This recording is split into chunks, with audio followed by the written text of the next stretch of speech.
Hello everyone! Welcome to a Tuesday live stream, which doesn't happen often. So let me turn the music a little bit down. I hope you're all well. I'm super excited today because of course it's Meta Connect. And Chary, okay? Let me turn off your microphone for a sec while she configures it. We have Meta Connect 2022. It's the annual event I'm always looking forward to every year because I think it's one of the biggest events for VR right now. And yeah, well, it's because Meta is doing a lot for VR right now.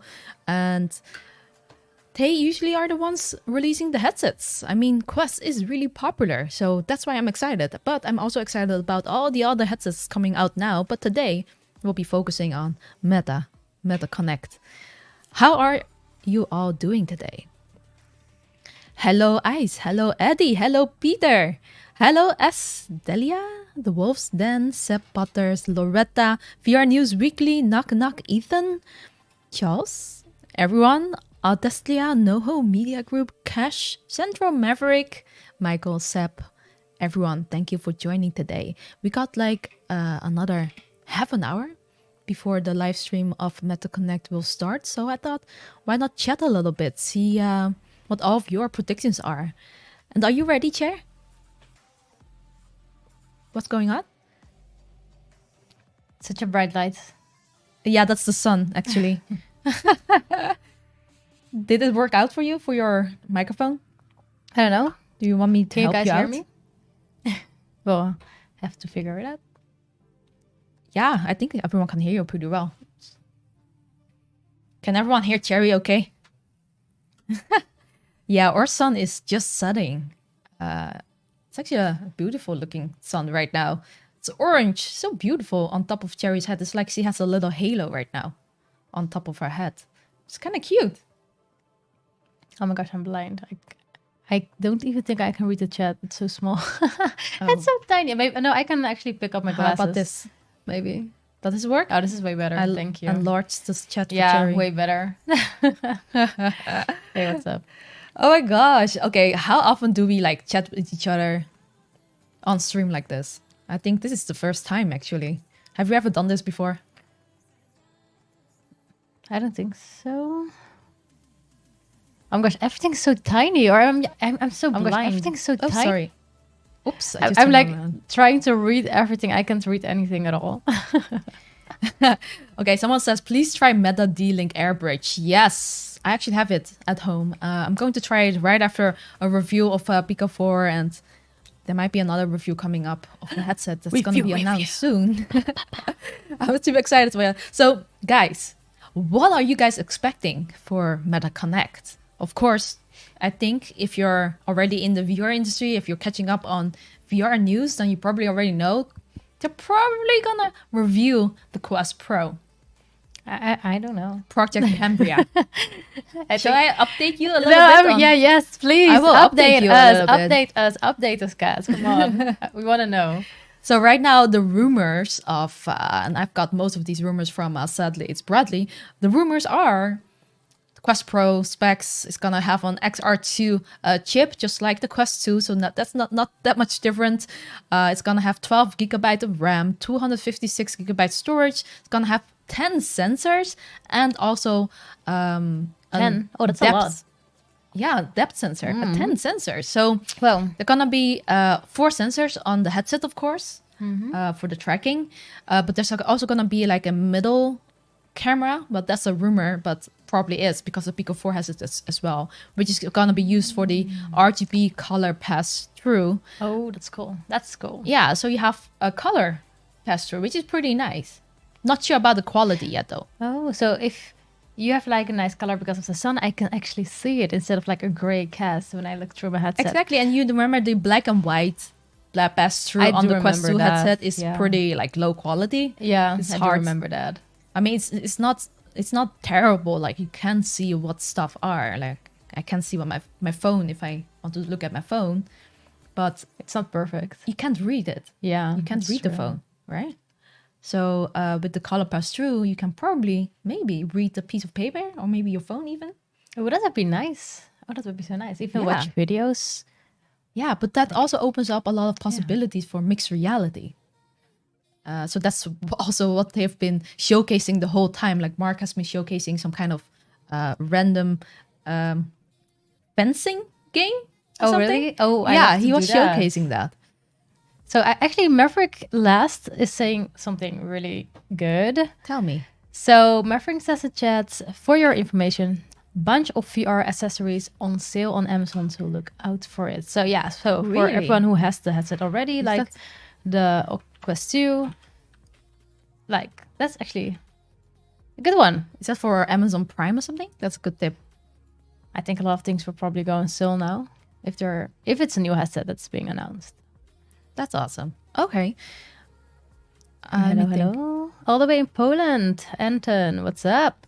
Yeah, I want to show you guys the thing here that Mark was showing off before. The thing here. Oh my gosh, Cas, they totally know what you're talking about at the moment. Someone's asking, do y'all have the Pico 4? Yes, we do, actually. It's right She behind me, actually. And I'm reviewing it right now. So I changed the scene for a sec. Let's see. The Towler from Gouda. That's in Holland. Hello, neighbor. But like really, like maybe like really neighbor, since we're also in Holland. So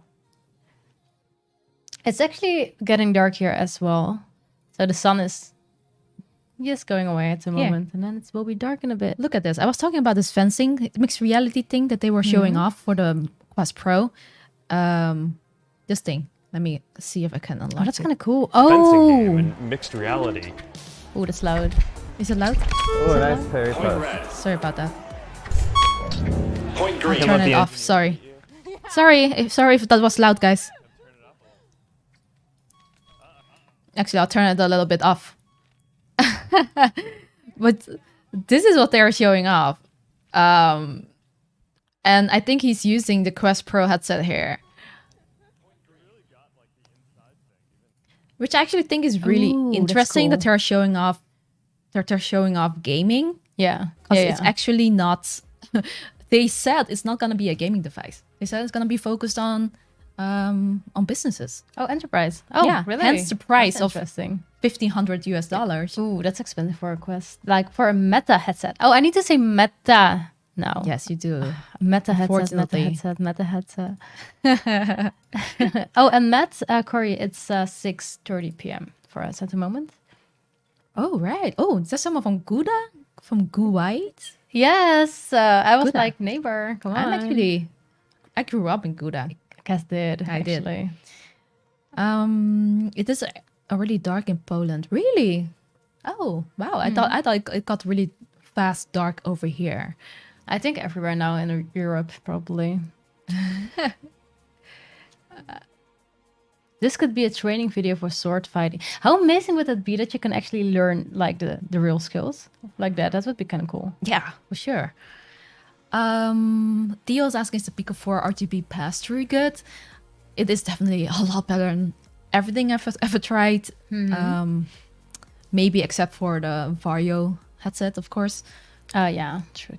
But I'm still putting it to the test, so look out for that video when it comes. Oh, all the way in Brussels. Seb Hello, says PG. he's worried price will be a lot upwards of 1K. That price increase of Quest 2 was anchoring for a very expensive Pro. Yeah. Do you guys think it's gonna be $1,500? Because I really hope not, because that's 3 times the price of the Quest 2. Yeah, that's like a really lot. But if it's for enterprise though, that would make sense. Yeah. If that price is $1,500, it's definitely for enterprise. No, I don't think a consumer is gonna buy that headset for that price. If you can buy a Quest 2 for $400. Depends on the specs. Like a lot of people will also like buy the Steam one, right? The headset, Steam headset. Everyone's waiting for the Valve Index, you mean? Yeah, the Valve Index. So if the specs are like that, like if it's such a good headset, people will still buy it if they want that.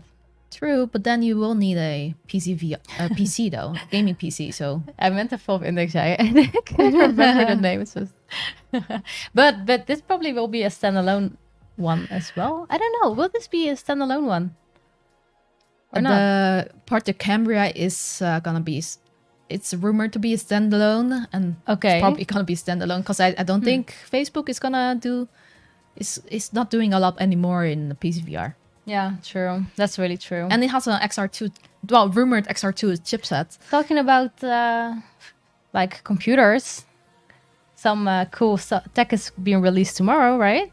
Yes, you can buy the 4090 soon, or the 40 series of NVIDIA. Yeah, I think that's tomorrow. So for the people who still use like PC VR, that's gonna be a great boost for your graphics. Do you think Apple will win with Meta in VR? I don't know. We don't know what does. I don't know. We haven't seen anything from Apple, so we don't know. I wish we saw something from Apple. I have a feeling that, but I don't know, yeah, because they can bring out the headset, but if I don't have anything to play with it. but also knowing Apple, I think the headset also like will be probably double the price because of the brand alone. So I'm not sure if that's gonna be like a big competition in that sense. If the price is gonna be like really way higher, I did expect something like that if Apple is ever releasing a headset. But it would be kind of cool to have more competition. Yeah, for sure. Yeah. As long as they can bring some content as well, because I think Meta is definitely a few steps ahead, or a lot of steps ahead into software and games. So, right, Chair? Yeah, sorry. Yeah? Can you please read Joseph's his comment? Oh my god. Joseph's comment. My dog puked on my Quest 2. Hi from Sweden. What? Oh my god, that's terrible. Sorry, you were like Oh, talking so no. seriously, and I read that. I was like, oh my god. Oh gosh. That's okay. That sucks. Does it still work? I hope that's a joke. I hope that's not true. Ew. I don't know if it still works if it that's way. Yeah, I that's don't know if true. it still works if it that's way. Sorry. We can hear ourselves now. Sorry, I'm gonna go find the MetaConnect link for a sec, so we can talk to you guys. Yeah. So, I do have a question for you guys, though. So the legend is asking, do you think Pico is a competitor to Meta that we have been waiting for? Sorry, what? So is Pico the competitor to Meta that we have been waiting for? Well, we have to wait and see, because right now they're just lagging behind on software. But if they can keep the promises that they made during the keynote of last week or something, I think they are truly trying to compete. I think there's a possibility, which would be great. I mean, any competition would be good, I think, even if it's from two evil companies, because competition just drives companies like to do better and to get more customers. So hopefully it will just work out for the best. Yeah, I agree with that. I'm also so sad that HTC went like a little bit more to the enterprise side as well, because I liked the competition they had before, like with HTC and Quest and Meta now. True. Yeah, competition is always good. I'm still finding the live stream right now. 1 second. Hi from Trinidad and Tobago. Oh, hello, Justin. Oh, we have never been there. Would love to go there one day. And new GTA San Andreas footage and Horizon Worlds launch globally, hopefully. Oh my gosh, yes. So if those games are released for VR, we will like... I don't even think we'll be like on social media anymore. We'll be just playing the whole time. For sure. So Cas actually loves Horizon as well. She played it on the PlayStation as 2. The PlayStation. I do love Horizon. Horizon is great. I mean, just that PSVR or Sony is also competing is great, because they have so much good exclusives, even though I don't like exclusives. Yeah, Still, true. it does bring players in. I only like exclusives if we have the console. Otherwise, I do have to admit, so we have never owned the Xbox, so I've never played Halo, and I've heard great things about that. So exclusives definitely aren't a good thing. No, I agree. So I continue the specs, the predicted specs. Yes, please. So next to the pass-through overlay camera they were rumoring, they also have, it's also rumored to have face tracking, eye tracking. Eye tracking, oh my gosh, that's gonna be so cool for social VR. Yeah. Oh, that would be so nice. Like if you have a meeting and then you'll see like everyone's faces, emotions. That's so cool. Exactly. That's so cool. I'm excited for that, but they also said I think they also thought that the Pico 4 was gonna have it, but the Pico 4 Consumer Edition does not. It doesn't have It's just the enterprise version. that's gonna have it. So I don't know. I would be kind of cool to have the first headset announced with that face and eye tracking. This would be awesome. Like the first standalone, at least. Yeah, true. It's also gonna have almost 4K resolution. It's gonna have QLED panels. Well, I keep saying it's gonna have. We're not sure about that yet. Yeah, we don't know. So this is like a rumor list that we're actually reading out now. So it's kind of cool to check what is right and what is not, just a bit. But it will have 2160 times 2160 per eye, pixels per eye, which is really nice. And then it doesn't say anything about FOV. It will have pancake lenses. Of course, we have seen the leaks before of the headset, so we do know it's like really tiny, and there's probably like you can take off the face foam, so you have like, if you wear the headset, you can still see someone's eyes. Okay. That's But you can also put in the face foam, if you and want then to. you can to be completely immersed. Yeah, it's probably Just gonna like be The Lynx R1 that we tried. Oh Remember? yeah, I remember. It's probably more comfortable with the face foam, but it's good that you have the option to choose. Exactly. For sure, yeah. But I wonder if it's gonna be that much more immersive with just the face foam in there. Because I can't believe that it's gonna be so much face covering, completely dark in there. I don't. Why are you laughing? Just the way you say it. Completely dark. Completely dark. It's the horror week though, like the horror month. I mean, so yeah. Oh God. Definitely. It's the theme. So pre-orders, they are also rumoring that the pre-orders are gonna be starting after this keynote. So straight in away? like an hour. That's interesting though. That's a rumor. Okay. But the release date, official release date, when it will start shipping, is October 25th, so the end of this month. Yeah. So a little bit later. Let me know in the chat if you guys would pre-order this thing for $1,500, if it has all the specs that we just mentioned, and you can play games with it, of course. Let me know. Let us know. And Sweet Cherry Grower, nice to see you again. Hey, Says what's best up? VR channel. I appreciate it. That's And the adorable. Toweler, I definitely agree. Like partnership with Nintendo and Meta. Wow, Ooh. Nintendo. I'm not sure what to expect though from a partnership like that. What would it be though? Well, if they make their own headset and then make like games for it, like Mario games, Mario Party, Ooh. Zelda, oh my god. Smash I would, Bros. be Oh, so- Zelda. Yes. Oh, Ooh, Ice. that'd be Did you cool. meet Jaymon Curry? Yes, I did. I met him. Cherry wasn't there, but I went to Miami for the Veil VR esports event, and he was there as well. Such a cool guy. I love him. He's amazing. Tell him I said hi if you're like going to his live stream or something. And Donnie, I definitely agree. Hiya. Oh my gosh, what? 1,500 euros. That's like, or dollars. That's a lot. You need to say hi, yeah. Yeah. So I'm practicing my Mandarin a little bit. That's actually You know. Cantonese. Oh, it's Cantonese. Oh. It's all right. It's all right. There's like a YouTuber. I'm like, oh, I'm so addicted to him now. It's like a comedian. And he's so funny, and he says "hiya" the whole time. Let me know in comments if you know who I'm talking about. Hiya is actually a Cantonese, I Dutch didn't know, way sorry. to like sigh. It's just A like, Dutch way. No, I mean a Cantonese way, Yes. Chinese way. Check. Seb says, not without reviews first. All right. Well, look out for a review from our channel for sure. For sure. Yes, Uncle Raja. Yes. Oh my gosh, he's so funny. Oh my god, I can't even. Someone else says, if it's $1,500, just buy a 4090. Yeah, that's my thought exactly. That's expensive. I hope it's not gonna be that much. I really hope they're gonna subsidize it a little bit, just like they did with other headsets. Yeah. I live in Poland, so I'm broke. Oh no. That's I have to say, I think everyone is kind of broke right now with the inflation and everything going on. That's so true. It's going crazy. We try to just eat ramen all day.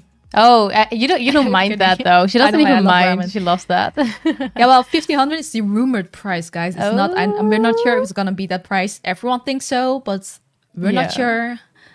And Graffiti, thank you for that dono. Graffiti, thank you so much for that.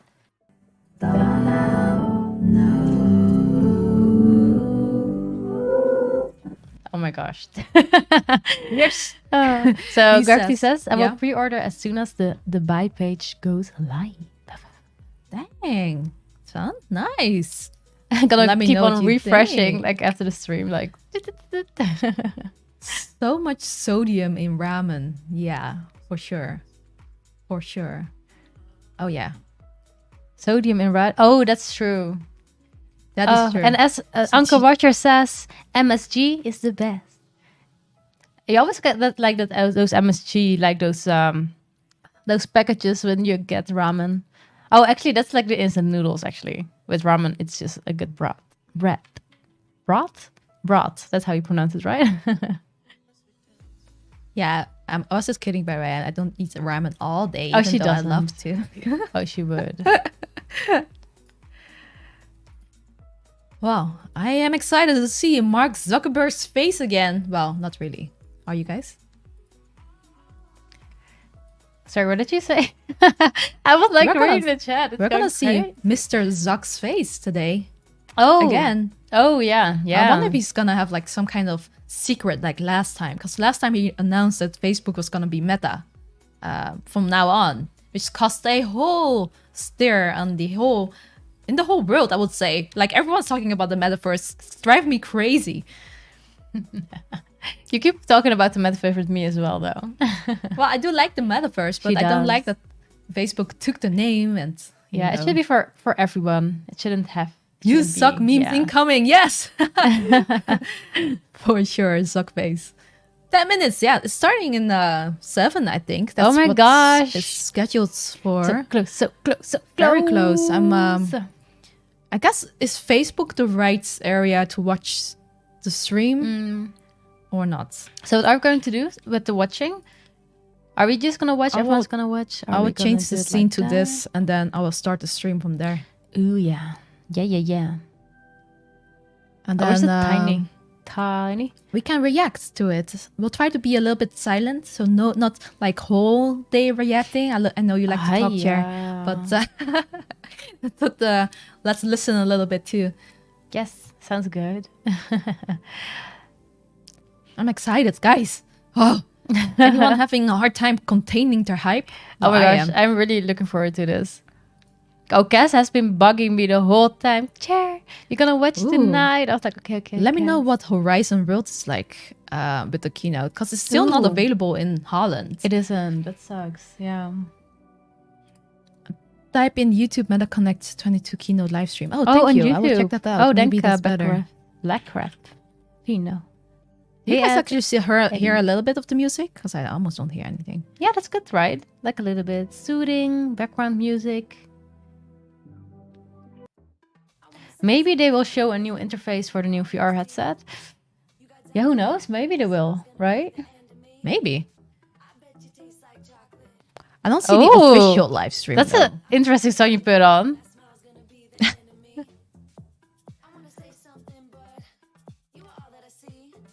What is this about?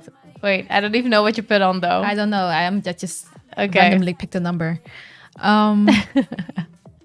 You don't watch Suck. It's Suck watching you. No, don't be so Oh scary. my gosh. Jeez. I know. She's everything. It's kind of creepy, yeah. That's indeed. creepy as heck. I'm just hoping for the USB-C with video input. Oh my gosh, that's so loud. That would be a huge Sorry thing about for the PC. Yeah, agree. I'm gonna find the live stream. Just in case I So don't... 5 minutes left, guys. 5 minutes. I was really hoping this Connect would be like in real life this time. But it's nice that we are able to stream though. So we'll be watching it with all of you together.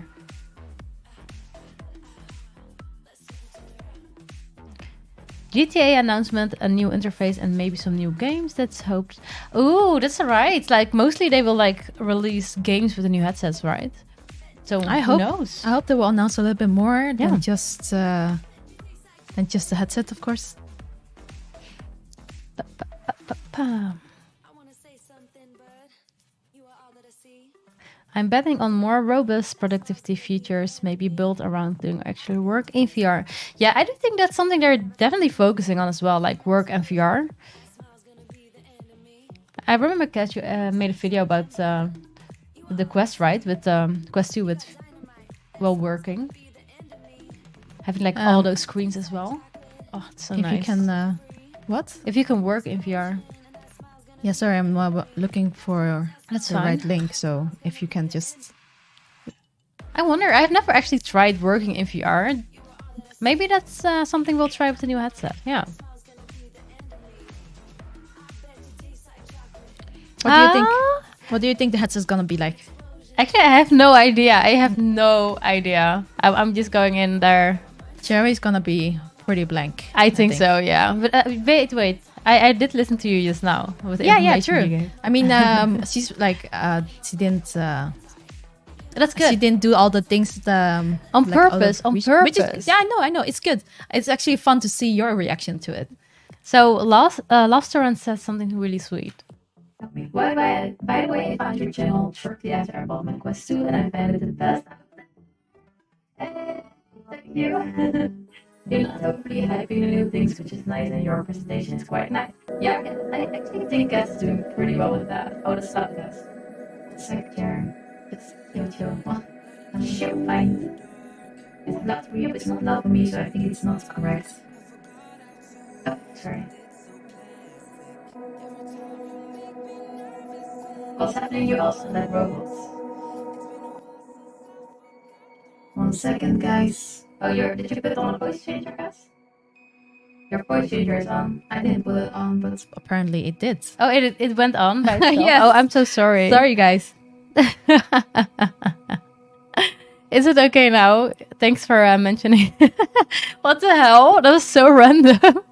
It was random. I think I accidentally did like a shortcut something. Oh, that's so weird. Okay, we got the live stream here. Oh my gosh, I didn't even hear. What were you guys hearing? I didn't even hear the sound. I really wonder now. Is the sound okay, guys? Y'all sound like futuristic robots. Yeah, that is our... If someone sends us a dono, we do like this. Thank you.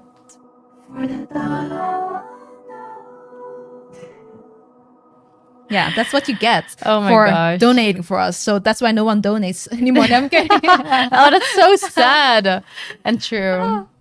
The sad truth. No. Oh, I can't read the chat anymore, Q. Yeah, 1 sec. Yes, thanks. I was making chords out of your voice, though. Oh my gosh, 1 minute and 30 seconds, everyone. And it's almost starting. Exciting. Yeah, the hype is kind of real. It's so real. It's incredible. Oh my gosh, I need to go to the toilet. Go quick. No.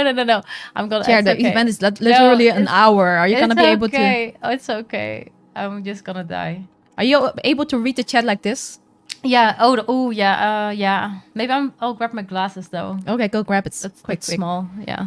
I'll be back. Oh my gosh, 1 minute. Oh yes. Oh my gosh. Oh my Wait, god, guys. should I? I'm excited. Am I too excited? No, I'll stay. It's fine. I'm just gonna squeeze my eyes and read. No, go get your glasses. No, it's okay. It's okay. Oh my god, Chair. Come on, I'm just get it before the timer is off. I need to pee. Okay. Oh my gosh, 40 seconds. Am I gonna make it?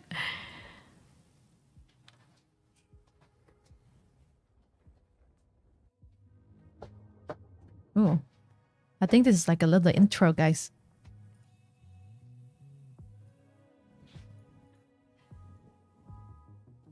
Wow.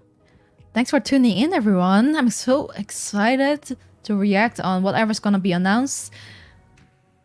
I don't know a lot either, so it's mostly just rumors. So let's hope it's gonna be good this year. Let's hope it's gonna be good.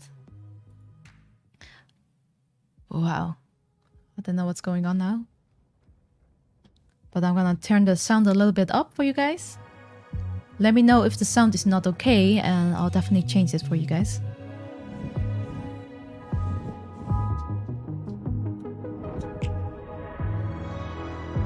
Oh my goodness. You're still in time. Yep. Ooh, here we go, everyone. Oh yeah. That's how we do it. I do like all these animation and stuff. Looks good. Stream sound is okay. Nice. Oh, here we go, guys. Yeah. Excited. Thanks, Andrew. Thanks, Andrew. Almost fell off the toilet, but made it. That's all that matters. Of course, we got some risk disclaimers. If you're watching this stream, be careful, because Suck might be watching you. Oh my gosh. There we go. Almost there. Wouldn't it be funny if they like... I'm excited about what comes next. It's a future that is beyond any one company that will be made by all of us. I believe when it's all meant to be.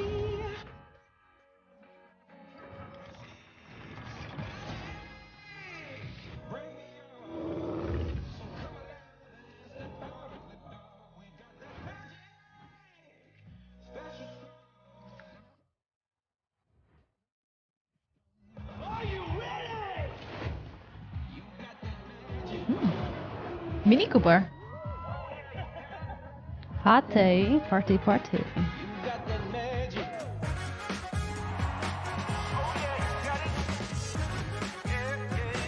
You got that magic. Now shine on, 'cause we're made from the stars. You got that magic. Oh yeah.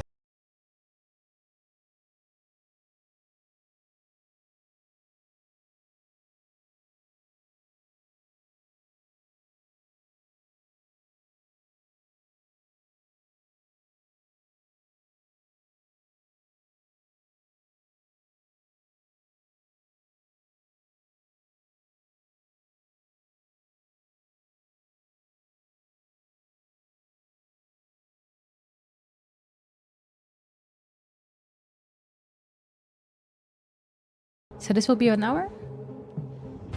Yeah, probably. Hey everyone, and welcome to Connect. Last year, we shared our vision for the metaverse, a future where you can be present together with the people you care about, where you can teleport into any experience from anywhere, where your devices just get out of the way and you can focus on the people you're with and the experiences you're having. I think that this is some of the most amazing technology of our generation. It's going to open up opportunities to build incredible things. We believe in this vision so deeply that we renamed our whole company after it. And we're in a moment now when a lot of the technologies that will power the metaverse are starting to take off. There are more people in VR than ever before, more creators building worlds, more developers building apps, more brands getting into virtual goods, and more companies getting into the metaverse. This is great to see. It's a sign that the future isn't so far away. I know a lot of you are excited about this future. You're already living it. Building new worlds, hanging out in VR, exploring what's possible. And we've been with you since the start. Look at what we've announced at Connect over the years. The first modern VR device. The first standalone headset, no wires, no external sensors. The first developers to make millions of dollars in revenue. The first hands in virtual reality. And today, we're gonna take another big step forward. So this one is for you, the believers. The people who always thought that this was where technology should go, but who know that the future doesn't just happen. You have to build it with your bare hands. The people who'd rather be early than fashionably late. Well, we've got something to share with you today, and I think you're gonna be really excited. But before we get to that, let's take a look at the progress that we're seeing across the ecosystem. To do that, here's Boz, Meta's CTO and the head of Reality Labs. Hey, Boz. Pretend you didn't see that. Yeah, we'll get to that a little later. But first, let's talk about some of the progress that we're seeing across the ecosystem. You know, Quest 2 is the first virtual reality device to go mainstream, and it's opened up a lot of opportunities for people to build. Yeah, the ecosystem is growing nicely. About 1 in 3 apps in the Quest store are making revenues in the millions. 33 titles have made more than 10 million in gross revenue, and that's up from 22 just this February. And the number of apps making over $5 million has doubled since last year. This is what it looks like when a whole new platform takes off. Yeah, and it shows that there's real demand for high-quality VR experiences. Yeah, those experiences are going to keep getting better with all the new things that we're announcing today. I mean, developers have been pushing the boundaries on Quest 2 using tools like hand tracking and presence platform. Yeah, and the creativity that you're all bringing to this is pretty awesome. You know, as the platform grows, we're focused on making it even easier to develop for. And philosophically, we're focused on making the ecosystem more open. Part of this means giving developers different options for reaching their audiences beyond the Quest Store, so people can stream apps over link from PC or sideload them. Some of the best apps on Quest 2 today started in our App Lab, our open distribution channel. Great titles like Smash Drums, Ancient Dungeon, Puzzling Places, and more. Yeah, and we expect that the opportunities here are just going to keep growing as more devices come on the market and more people get into VR. And we're going to keep pushing to make the next computing platform more open. Now, in terms of what people are actually building, beyond games, a lot of the most interesting work that we're seeing is around social experiences. Face tracking, here we come. This has been a big change. I mean, at first glance, many people assume that virtual reality is a fundamentally single-player experience, you know, something that you do on your own, kind of away from the rest of the world. But we've never looked at it that way. From the very beginning, a decade ago when we first started on this journey, we believed it would be a great social platform. That's why we got into it. Yeah, I mean, back when we started working on this, we believed that over time, social experiences would become the main way that people would use VR. And that's coming true. Today, the top apps in the Quest Store are social metaverse apps. And you know, this is pretty much the same thing that we've seen with every other computing platform.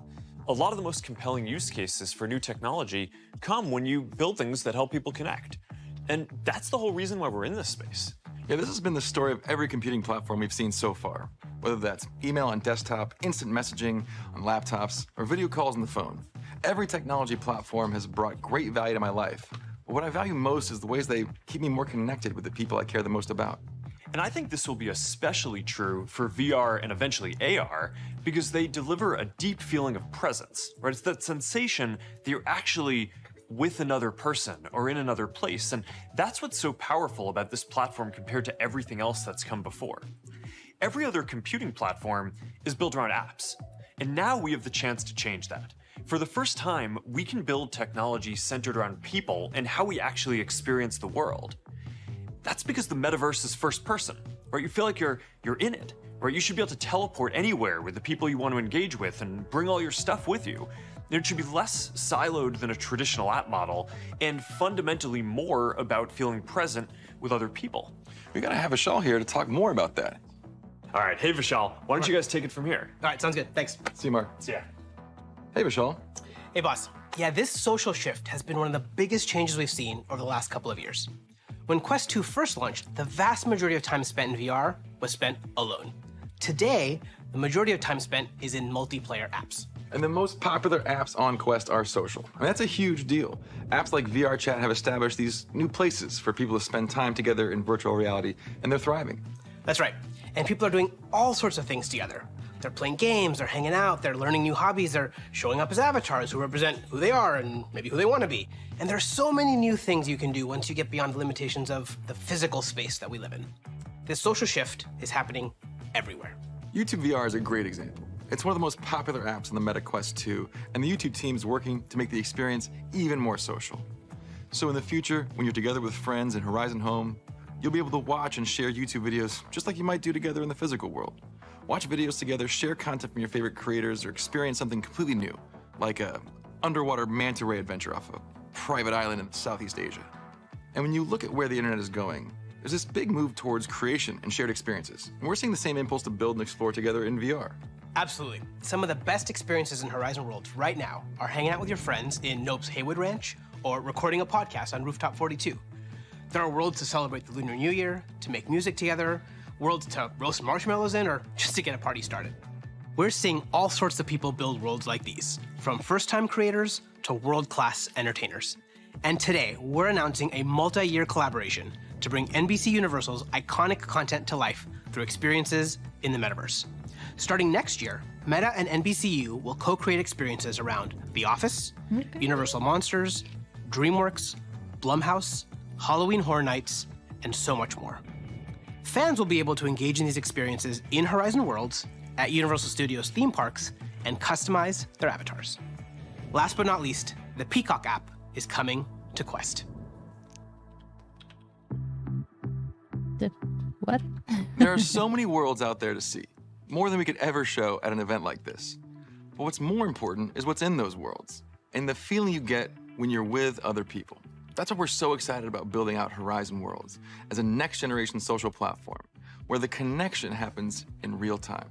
It always comes back to wanting to feel connected. And if we really want the metaverse to feel social, we need to open these worlds and experiences to everyone. They can't be limited to VR. Yeah, the metaverse should be accessible across all kinds of screens and devices. And you should be able to jump in and join your friends from anywhere. That's why we're developing Horizon Worlds on the web, so that you can access it from a computer or any mobile device. If you're watching a comedy show, for example, you can send the link to your friends and they can join without a headset, no matter where they are. It's just more fun when the gang's all together. Making these virtual worlds accessible through any device takes their ability to connect people to another level. This is gonna be the first way a lot of people around the world experience a virtual world. For sure. And while the web doesn't give the full VR experience, it opens it to an entirely new population of developers, creators, and people. Absolutely. We want everyone to be able to have the most immersive experience. But it's gonna be a while before there are enough headsets out there. So this will be a huge step for helping people experience it for themselves. Especially when we think about creators. For people and businesses building virtual worlds, this means your potential audience will become so much bigger. Right now, there's a growing metaverse economy that only VR users can access. That's about to change. And when you see something amazing in a virtual world, you'll also be able to capture and share it, just like you would if you were in the physical world. Yeah, this is actually a place where Meta's apps are going to play a huge role. We have these deep ecosystems for creators to connect with audiences and share their work. And virtual worlds will become just another place where great content can be made. We're now testing a way for you to take a video in Horizon Worlds and easily share it straight to Instagram as a reel. This will be one of the very early connections between Meta's apps and Horizon Worlds, and there'll be a lot more to come. We're also connecting some of the best creators on Instagram with some great builders in Horizon Worlds to see what kinds of things they can make together. So keep your eyes on the feed for that. So the ways people can experience these virtual spaces are evolving fast, but the tools you need to actually build them also matter. And so we've got some great news for creators here too. This is another big expansion in what's possible. It used to be that you had to build everything in headset. And now we're seeing some incredible worlds being built by everyday users outside of VR in Creta, a game and world building platform available on Facebook. We're expanding the creative toolkit beyond VR too. You'll be able to use TypeScript, a powerful scripting language, to make more dynamic and interactive worlds. And we're making it so you'll be able to import tri-mesh items into Horizon Worlds and build parts of your world using 3D content creation tools like Maya, Blender, and Adobe Substance 3D. These are high-quality tools that professionals use to build in 3D. And one of the main benefits of supporting them is the graphics quality they produce. Now, it will take a while to integrate all of these tools, but the result will be things looking a whole lot better. This is one of the most important pieces. We started with simple graphics, and we're doing a ton of work to meaningfully improve how Horizon will look and feel over the next year. The metaverse needs to feel inspiring. There's some really awesome stuff coming here. We're working with Epic Games to bring Creative Commons licensed content from the Sketchfab library to Horizon Worlds. Our ultimate goal is for the metaverse to feel just like any other social experience, big or small. So the virtual spaces you build and share don't always need to be huge worlds that are open to everyone. And one thing we're thinking about a lot is your home in the metaverse. Right. There are public spaces for everyone, but it's just as important to think about the personal spaces that are yours. Your home in the metaverse should be accessible no matter what device you're using. And it should be a social space where you can invite your friends no matter what devices they're using. And you should feel the same level of comfort and ownership as you do in your home in the physical world. That's right, and this means that nobody should enter without your permission. You're in control of who stays and leaves, and what's said in these spaces is personal. But you can also share them if you want. Here's what this personal space looks like right now. So ideally, it's like the physical world. Your personal space is where you should feel most like you. This is all great stuff. Thanks, Vishal. And I can't wait to see what's next.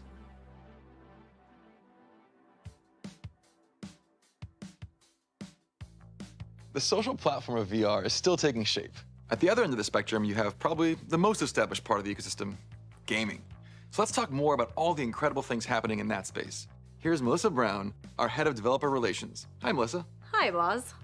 And hi to everyone joining us for Connect. This part of the VR ecosystem is truly thriving. It feels like every week developers ship another amazing game for Quest 2. Titles like Little Cities, Golf Plus, or Red Matter 2, which look beautiful and are so much fun to play. If you want an example of just how fast this platform is growing, take a look at The Walking Dead Saints and Sinners from Skydance Interactive. It's now surpassed $50 million in revenue on Quest alone, nearly double its revenue from all other platforms. Or look at Zenith The Last City from Ramen VR. It took only 24 hours for it to make its first million in revenue on the Quest store. And Resident Evil 4 from Capcom and Armature Studios made $2 million its first day. Blade and Sorcery Nomad from Warp Frog made its first million in just 2 days. A number of other devs have also done so in as little as 3 days. This kind of velocity is why I'm so optimistic about the future for VR developers. To date, $1.5 billion has been spent on games and apps in the Quest store. And it's hard to believe when you see what's already dropped this year, but there's so many more still to come. And today we're going to share a few of them with you. What are you most excited about, Melissa? How about we start with a trailer from the latest team to join Oculus Studios. What is it? Iron Man? Your past has caught up with you. Why'd you Oh my stop gosh. selling weapons, Tony? You can't change the past. I want to change the world. Bruh. Oh my gosh. Systems back online. You were right. Look alive out there, Stark! The world needs you, Tony. Marvel hype, Marvel hype. Needs Iron Man. If this is the PSVR version, it was a really good game, so I'm excited for Marvel's this. Iron Man VR has been one of those dream projects for us. We've been fans since it launched, and we could not be more excited for the talented teams at Camouflage and Endeavor One to bring the game to MetaQuest 2 this November, along with our partners at Sony Interactive Entertainment and Marvel Entertainment. Next is the multiplayer phenomenon, Population 1, which is evolving in a big way this December, with the debut of Population 1 Sandbox, a robust, user-generated map creator. You can take the action anywhere, limited only by your imagination.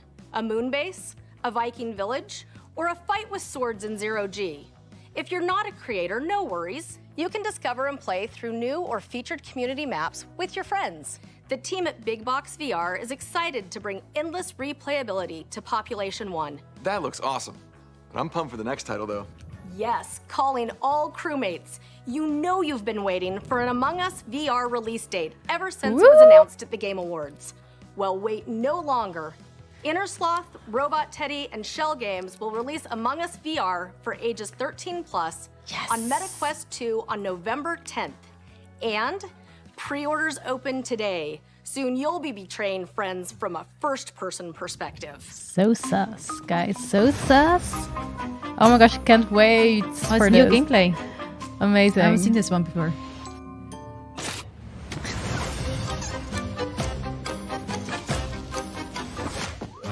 Hiya. Very sus. Relationships will be broken by this game, Cas. Not ours, not ours. But, you know.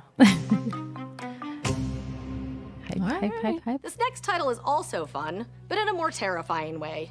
It's time to check the itinerary for our upcoming trip to New Orleans. Now, we promised folks the next installment in the Walking Dead Saints and Sinners series would be out later this year. Let's take a look at Skydance Interactive's Chapter 2, Retribution. Oh, nice. Oh my gosh. Chainsaw, guys. Well, look at you, tourist. I'm looking. I'm definitely looking. The living getting more desperate. Guess you ain't the only one who thrives on creating havoc. Oh, there it is, Cas. The chainsaw. Ooh, multiplayer. Question mark. Good, Ellen. I wonder. Gonna take nothing short of a miracle to survive what's coming. Oh.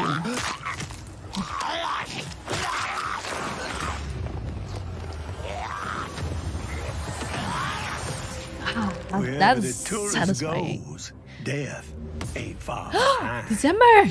Okay. Oh my gosh, that's way too long. I want it It's now. 2 years in the making, and new faces, places, weapons, gear, and loot await you as you head towards a final showdown that will decide the fate of New Orleans. All right, and we have one more to show, right? Right. Our friends at Skydance have also been working on something new. Here is your first sneak peek. What? What? GTA?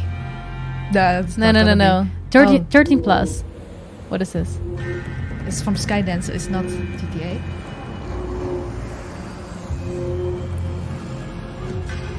Oh. Wow, it looks cool. This is only possible because of the developers on this journey with us. It's a testament to the things that you've built and the people you've delighted and inspired with your work. You continue to push the boundaries of what's possible time and again, and you show us that there's a lot more ground to break. When we launched the original Quest in 2019, we could not have imagined that just a few years later, we'd have games like Red Matter 2 and Medal of Honor Above and Beyond running on a mobile chipset. But you've made it happen. The pass-through modes and apps showed us the early promise of mixed reality. And we're so excited to see how you will revolutionize this space the way that you did with VR. Totally. And the best experiences also incorporate some kind of unique movement, which brings a really different dimension compared to our other gaming platforms. Working out? Working? That's been the key to fitness apps, which have turned out to be some of the best experiences you can have in virtual reality. Developers have hit on the winning combination of a physical workout and the virtual immersion of a headset to make something completely new, and people love it. Oh, look at that. Come on, it's that leg.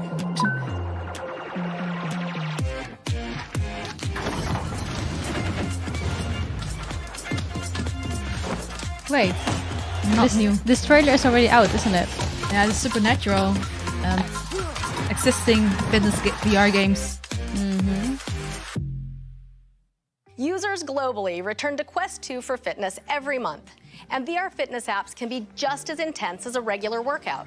They're great for when you can't get outside or want to get in a quick session in between activities. Some of the stories coming out of the fitness community are just awesome.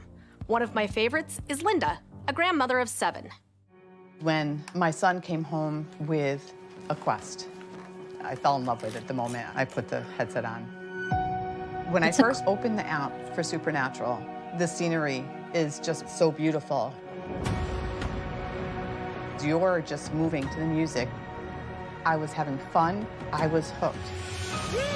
Dodging those lasers and feeling good. Moving with a purpose gave me purpose to move. Deliberate fitness apps enjoy remarkable retention. I think it's because they're fun, and you have the support of real communities out there, cheering each other on.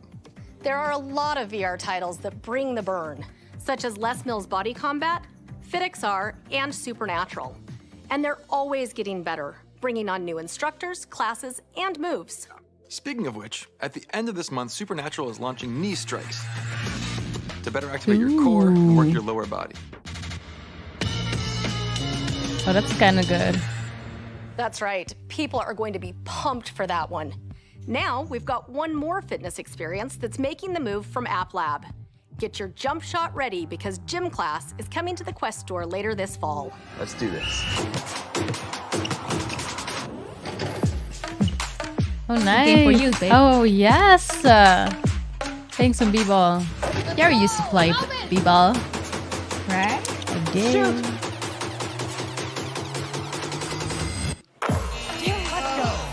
Let's run it back. Oh. It's a good way to get into it again.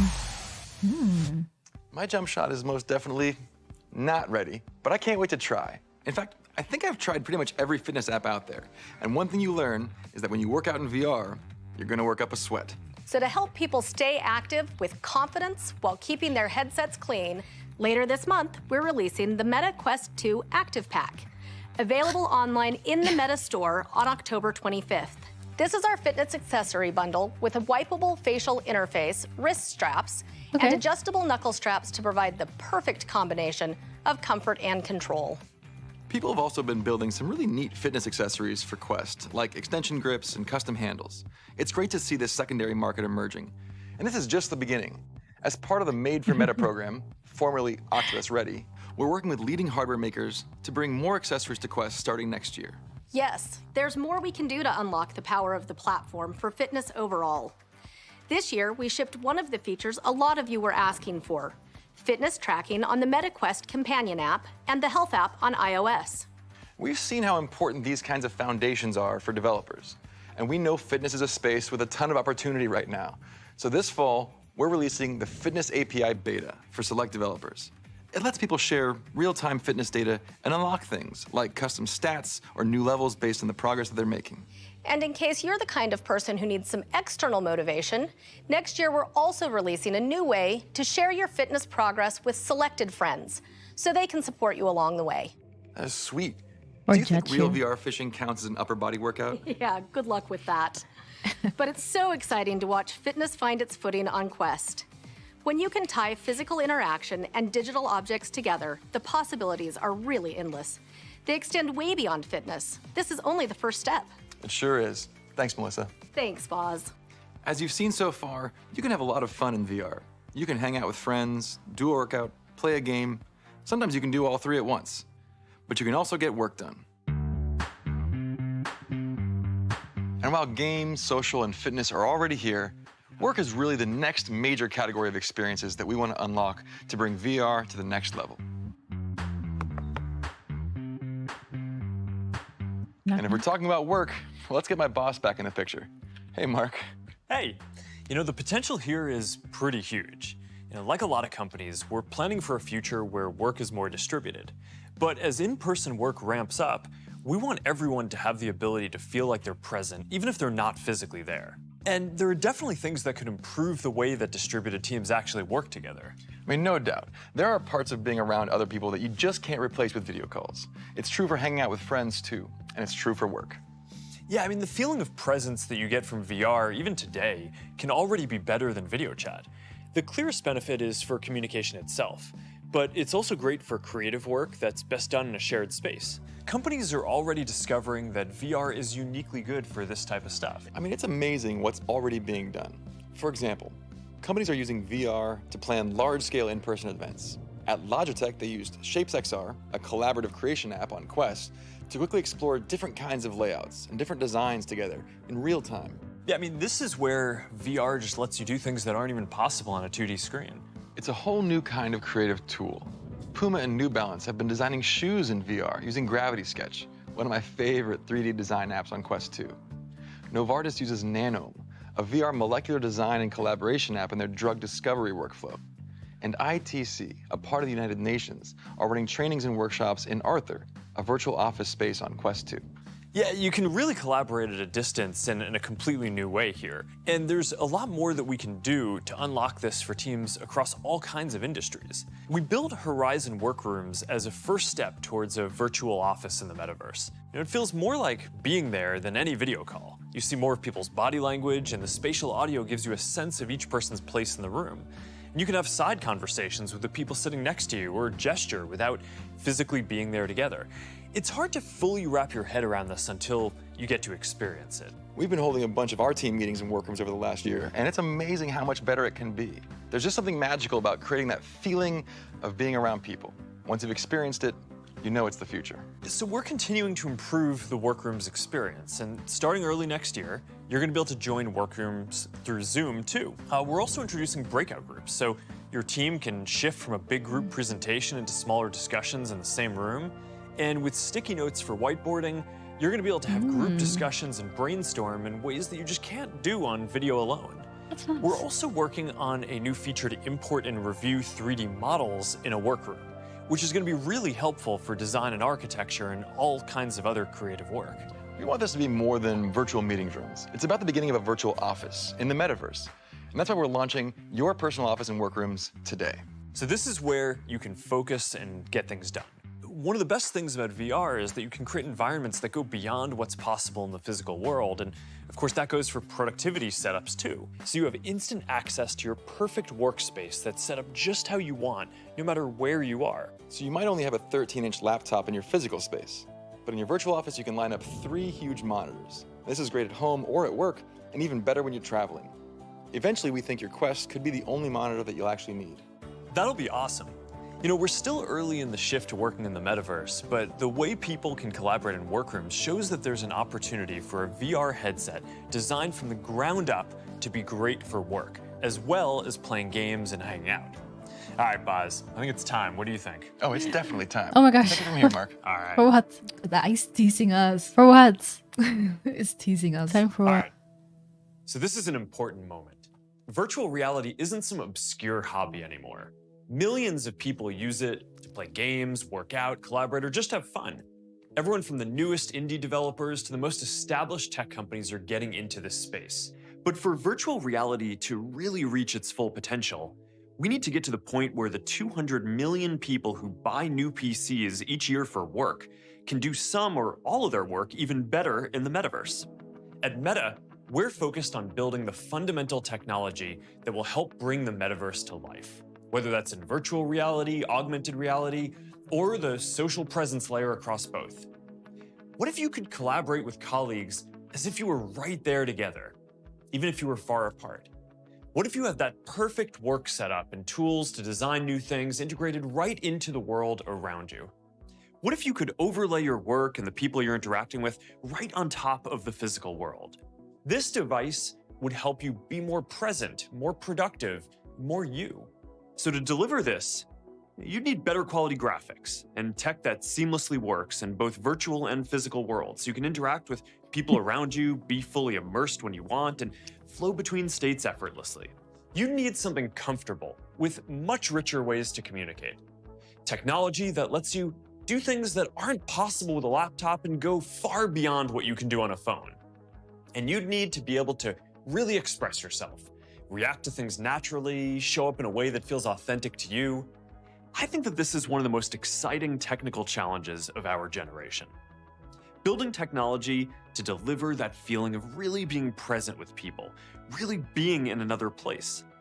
So we've taken everything we've learned from Quest 2 and designed an all-new headset to do just that.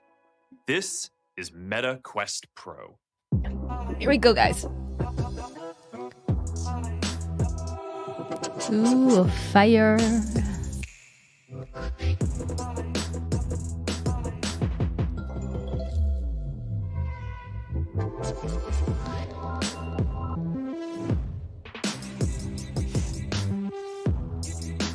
Lick.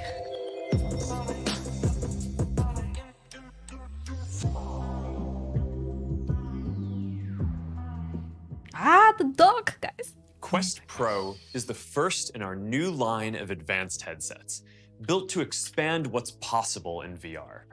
It takes what people love about Quest 2 and adds a bunch of new technologies to help you do more in the metaverse. It's made for collaboration and creativity. It delivers more expression and a deeper feeling of connection than any other technology. With mixed reality built in, it lets you do things that just haven't even been possible before. It's all in a beautiful design that's comfortable to wear. So whether you're looking to work in a new way, or if you just want the very best experience that's available today, Quest Pro sets the standard. So to get into the details, let's check in with Angela Chang, who leads our Quest product team. And since this is a big day, let's go somewhere a bit special. It does look slick though, guys. But please give us some specs. This is the new Quest Pro home environment. When you put on your headset for the first time, this is where you'll be. Hey, Angela. Hey, Mark. All right, you finally get to show everyone what was in that briefcase at last year's Connect. Finally, I'm so thrilled we get to bring Quest Pro to everyone. We have completely reimagined the VR headset as a powerful device for productivity, creative work, and multitasking.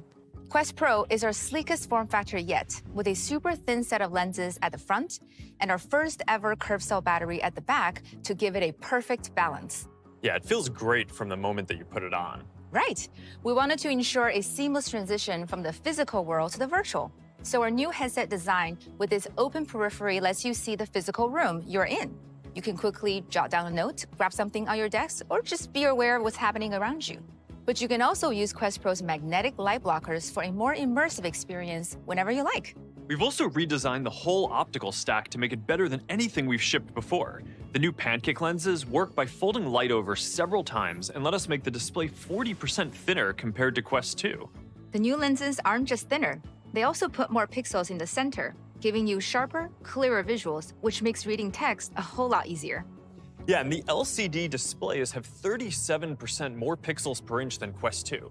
And thanks to our new local dimming technology, 75% more contrast, with richer and more vibrant colors that just make VR even more engaging. This is also our first device to use the new Snapdragon XR2 Plus processor that we worked on with Qualcomm. It's optimized for VR, so Quest Pro runs at 50% more power with better thermal dissipation, which gets a significantly better performance. And this is the first new chip from our deep partnership with Qualcomm. And don't forget, the touch controllers are also new. Yeah, the controllers are now basically their own computers, which is a bit ridiculous. We've re-engineered them to track themselves and also work a bit more like extensions of your hands. Yeah, the new sensors track their position in 3D space all on their own without using the headset, so you can get a full 360-degree range of motion. And they include our new True Touch haptics, which give a wider and more precise range of feedback effects. So when you pick them up, they also feel a lot more balanced and natural in your hands without that LED ring. You can even add a stylus tip on the controllers, turning them into tools for writing or sketching. Oh my You God. can try this on the whiteboard in workrooms, where you just flip them around and write directly against your own physical desk. Yeah, it's a good example of how this device unlocks entirely new things, like much better collaborative and creative virtual meetings. Speaking of meetings, we also thought a lot about how to help you keep the headset charged and ready to go the moment you get an incoming call or just want to get something done. So we're including an all-new charging dock that fits great on your workspace and keeps both the headset and controllers charged at the same time. Another key technology for enabling collaborative meetings virtually is mixed reality, where we have to account for both the physical and digital elements in the environment. Yeah, being able to blend the world around you with the virtual world and bring all the creative and expressive power of digital to your physical surroundings, this is a big step forward. Mixed reality is going to power some of the most interesting experiences you can have with Quest Pro. It's the next major step for VR and an important milestone on the path to building the metaverse. We began the journey to mixed reality when we released Presence Platform, our family of AI-powered tools that help developers build VR experiences that incorporate the physical world. We built mixed reality into our SDKs for Quest 2 to make it easy for developers to start experimenting. But these experiences are so compelling that you really want a device that's designed from the ground up with them in mind. Absolutely. Quest Pro uses high-resolution cameras that capture 4 times as many pixels as Quest 2, and an additional RGB camera to turn pass-through into full color, along with a depth system made to understand your environment and work with it. Yeah, you can see the people around you, and with scene understanding and anchoring, objects in your room can become part of the virtual experience. This is going to unlock some really interesting new uses. And this is just the beginning for mixed reality. As more developers explore the capabilities in Presence Platform, you're going to see entirely new categories of things getting built. Definitely. Another big part of Quest Pro is how much more expressive you can be. You can see here how people's avatars reflect their expressions and reactions. This makes your shared social experiences so much stronger. It's powered by our Movement SDK, our newest addition to Presence Platform. Wait, what are you doing? I'm eating toast. I'm really hungry. Movement SDK enables avatars to mimic expressions in real time using Quest Pro's inward-facing cameras. And this is really important for that feeling of social presence. When we communicate, all our nonverbal expressions and gestures are often even more important than what we say, and the way we connect virtually needs to reflect that too. Just think about all the little things you pick up when you're with other people, like the moment that they begin to break into a smile, or when they raise their eyebrow as someone says something interesting. Your avatar should be able to express all of that and more. Today, our avatars rely on spatial audio and immersive graphics to help create a sense of social presence. But facial expressions and body language will be total game changers for remote meetings and virtual performances in the metaverse. This is another reason why Quest Pro is a big step forward for communication, including for work.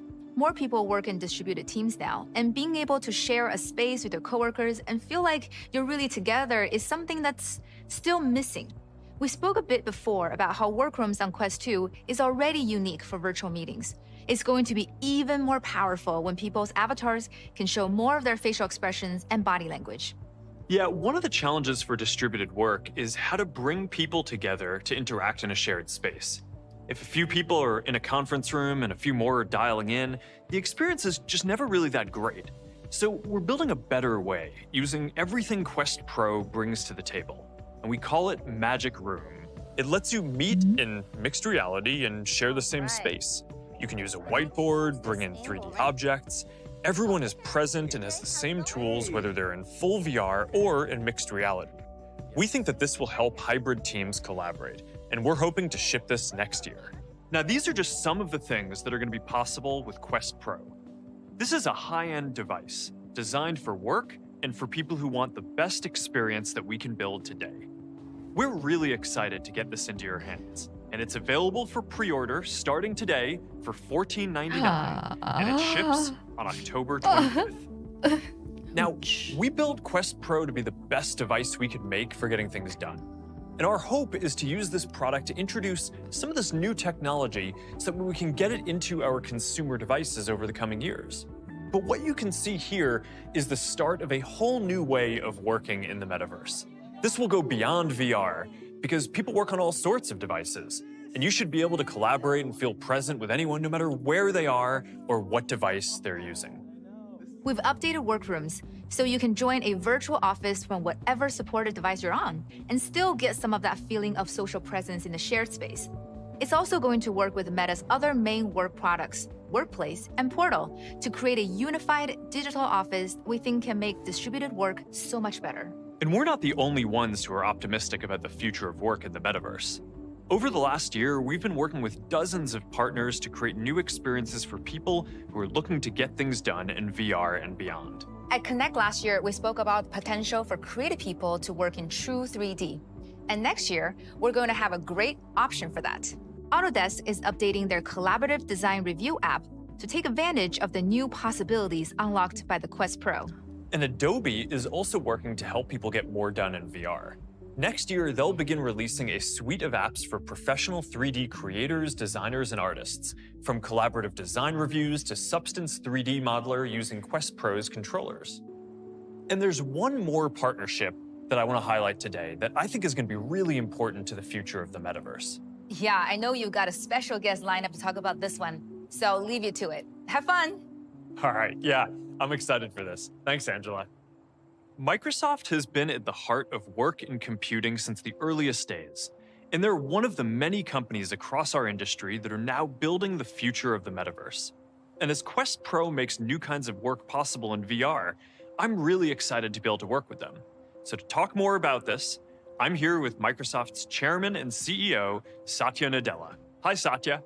Hi, Mark. It's great to be here with you, and congrats on the Meta Quest Pro. Thanks. I'm glad we can finally share this with the world. Now, we knew early on that we wanted this to be a great device for getting work done, and working with Microsoft is a big part of making that happen. Do you want to share a little bit more about what we're working on together? Sure. I mean, as you said, at Microsoft, we're incredibly excited about the metaverse and how digital and physical worlds are coming together and transforming everything from telehealth to remote maintenance to gaming, and of course, the way we do work. We're taking an approach to ensure that our software can benefit users on all their favorite devices. And that's why I'm so thrilled about what we're announcing today and how we're bringing together the power of many of our most popular productivity tools with the new VR devices you're announcing. Yeah, so the main reason that we're in this space is that we think that VR can be very powerful for social connection. And with the Quest Pro, we want to bring more of that into the work context as well, where Microsoft already has some incredibly successful products in the market. So why don't we start there? No, absolutely, Mark. Microsoft Teams is the most ubiquitous advanced platform for work today, and it's becoming essential to how hundreds of millions of people meet, call, chat, collaborate, and do business. And so we're clearly going through a once-in-a-lifetime change in how we work, and every organization today is looking for new ways to reconnect, re-energize their workforce at home, in the office, and everywhere in between. And that's why we are bringing Microsoft Teams immersive meeting experience to Meta Quest in order to give people new ways to connect with each other. You can connect, share, collaborate as though you were together in person. And in the future, you'll be able to use other avatars, including meta avatars, in immersive experiences in Teams meetings too. Just think about how powerful whiteboarding or brainstorming or even Teams meetups can be in this space. Another piece of this is that we're working on enabling Horizon workrooms for Teams. So people will be able to join a Teams meeting directly from workrooms. And we think that this kind of cross-device, cross-screen experience will be the foundation of the virtual office of the future. But this goes beyond Teams. Another big piece of your work platform is coming to Quest, right? No, that's absolutely right. We've been thinking about how to bring the power of Microsoft 365 and Windows 365 to 3D spaces to really help drive productivity and enable you to create, communicate, and collaborate in completely new ways. So with Microsoft 365 coming to Quest, you'll be able to interact with sort of content from all your favorite productivity apps, right? Whether it's Word, Excel, PowerPoint, Outlook, giving you even more flexibility in how you collaborate and get work done. And with Windows 365 coming to Quest, you'll have a new way to securely stream the entire Windows experience, including all the personalized apps, content, settings to your VR device with the full power of Windows and Windows applications. So this is going to be great for anyone who wants to build out their virtual office on Quest Pro. So you'll have a great Microsoft Teams experience through VR, a way to join Teams meetings and workrooms, and you'll have the whole Microsoft 365 suite available too. And for bigger companies who want to roll out VR devices to their employees, we've also got some great news. Yes, absolutely. Being able to manage and secure all devices connecting to your network is absolutely crucial for any business. And that's just as true for a VR headset as it is for a smartphone or a laptop. Azure Active Directory and Microsoft Intune in combination will support MetaQuest and MetaQuest Pro. This means companies that want to provision these devices can be confident that all security and management options they expect from PCs and mobile devices will carry over to VR. Now, there's one final aspect of our partnership that I want to talk about, and that's gaming. That's absolutely right, Mark. I'm really excited about gaming. When you step back, one thing we have learned is how immersive experiences in gaming can help create real community and connection. In fact, many people are already playing our most popular games like Flight Simulator and Minecraft in VR today. And with xCloud Gaming, you can stream hundreds of games to any device, allowing you to connect with gamers in all new ways, whether they're right next to you or sitting on the other side of the world. And we're partnering to bring the service to MetaQuest Store. You'll be able to play 2D games with your Xbox controller projected on a massive screen on Quest. It's early days, but we're excited for what's to come. Who knows, the next time we talk, maybe we'll be playing Flight Simulator together in VR. I'm down for that. All right, thanks so much for joining us today, Satya, and thanks for the partnership. Thank you, Mark. And there's another element of this relationship that we want to talk about today that's going to play a big part in how businesses begin deploying VR. Accenture has spent the past few years changing how they work. They've been rolling out new technologies like virtual reality to their workforce to accelerate this shift.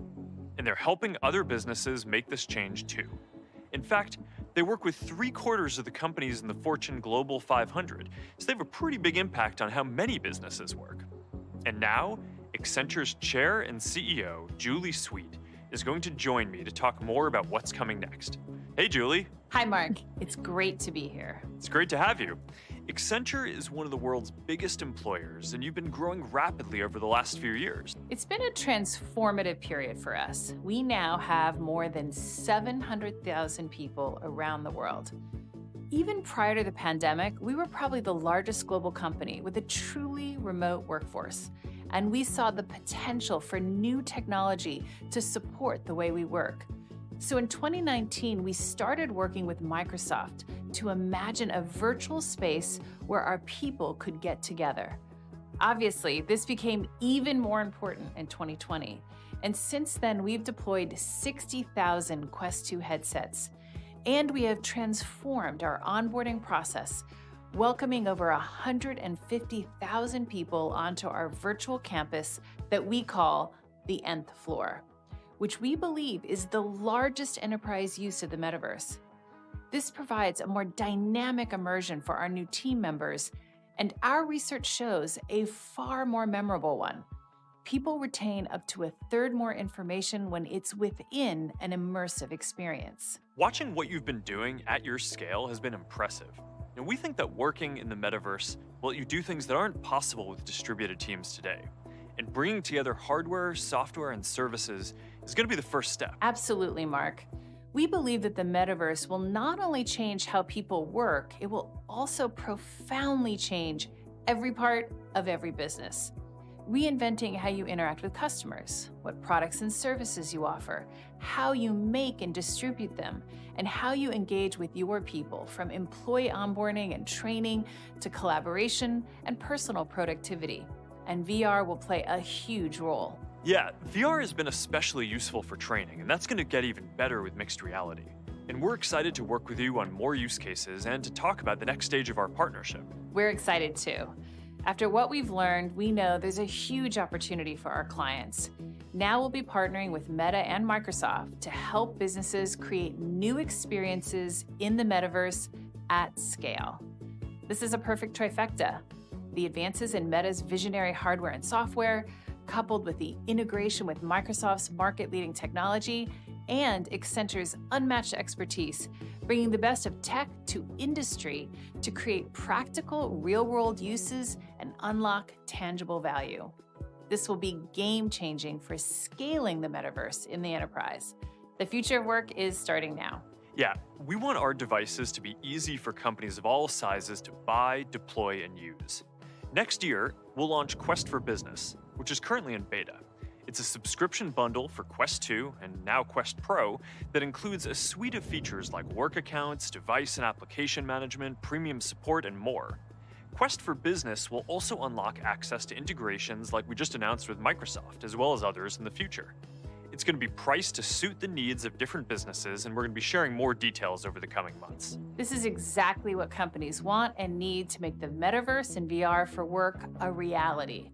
As one of the largest users of Microsoft technologies and Quest 2 headsets for business, we've seen firsthand the impact on how they can change the way you do business.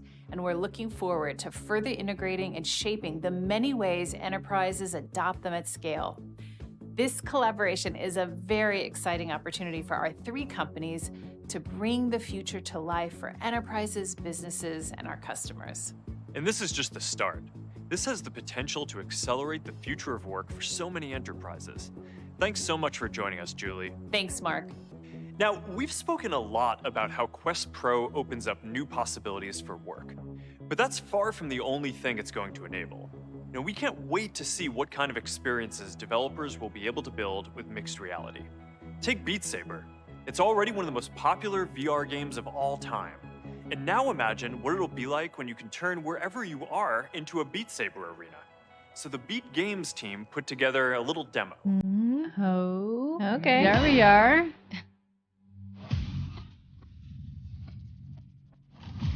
Okay. Okay. This is interesting.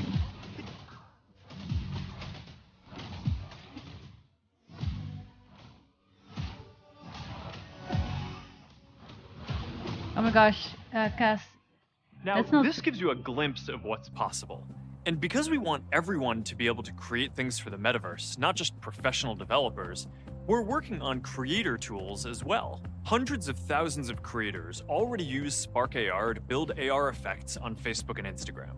They have years of experience blending the physical and digital worlds, which is a core part of the metaverse. So starting today, we're giving creators the ability to build interactive 3D objects in Spark Studio and begin testing them in mixed reality with the Spark player. With virtual worlds becoming accessible across all your devices, with Quest Pro bringing mixed reality to the world, and with the future of work emerging in the metaverse, we have a lot to build in the coming years. Now, to find out what's next on the roadmap, we're going to need to shift gears. So if you're joining us in VR, hold tight, and I'll see you in a sec. What?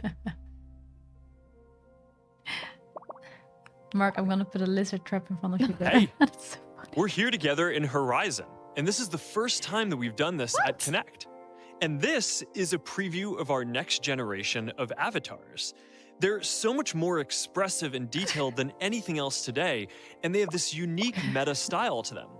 Now, it's a lot of work to build AI to auto-generate these for billions of people, and then give everyone the tools to make sure that your avatar feels like your own.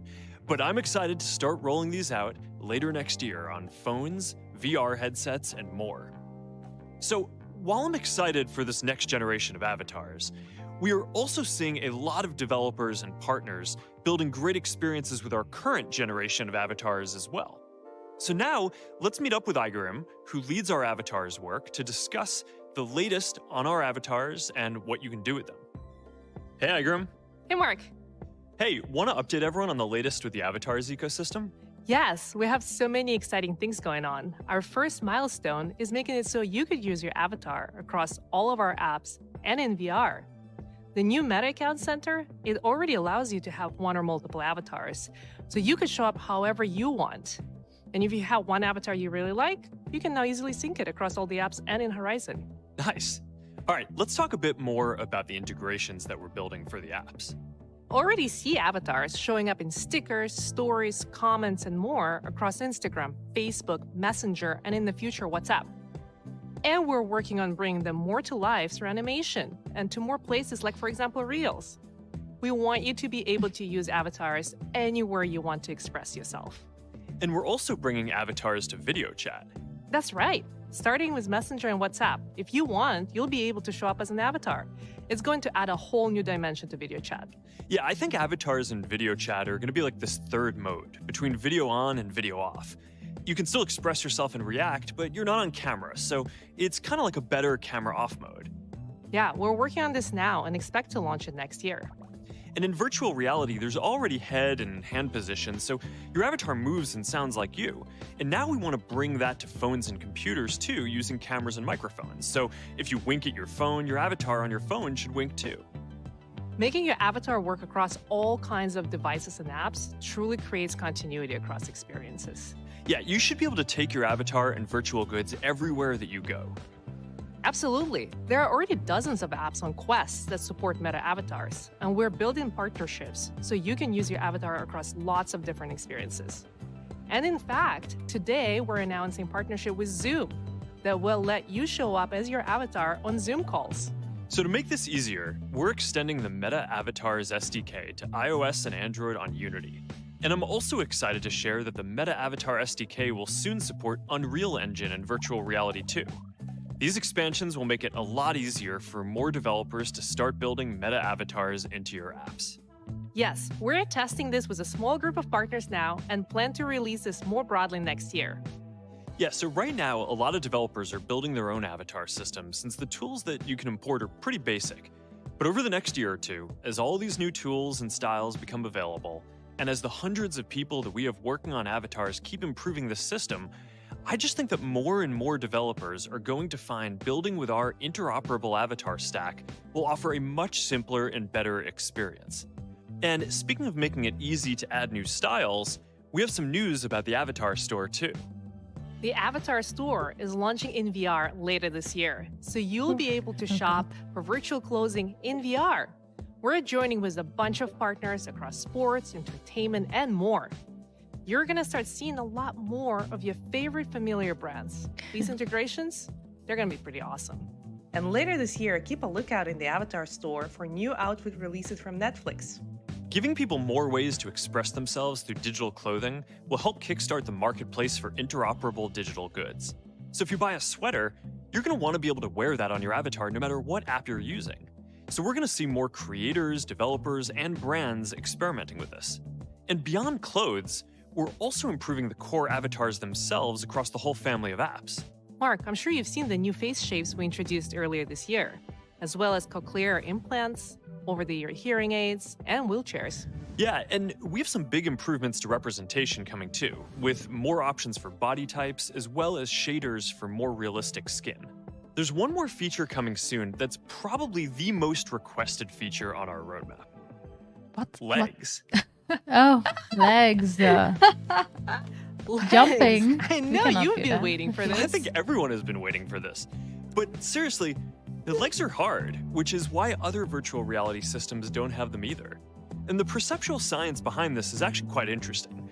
And we discovered early on that your brain is a lot more willing to accept a rendering of a part of you as long as it's accurately positioned.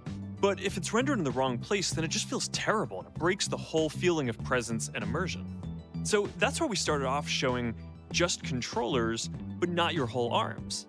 Yeah, if the system showed my elbow in the wrong place, it would feel like my arm was broken. Yeah, but as we got better at tracking and predicting your arm position, then we can add your whole arms to the avatar stack in addition to your hands. And now we're doing the same with legs. And now we're getting ready to launch the first full-body avatars. Yeah, so with standalone virtual reality headsets, understanding your leg position is surprisingly difficult because of occlusion. So if your legs are under a desk or if your arms block your view of them, then your headset can't see them directly and you need to build an AI model to predict your whole body position. And this really needs to work reliably, so it just feels natural.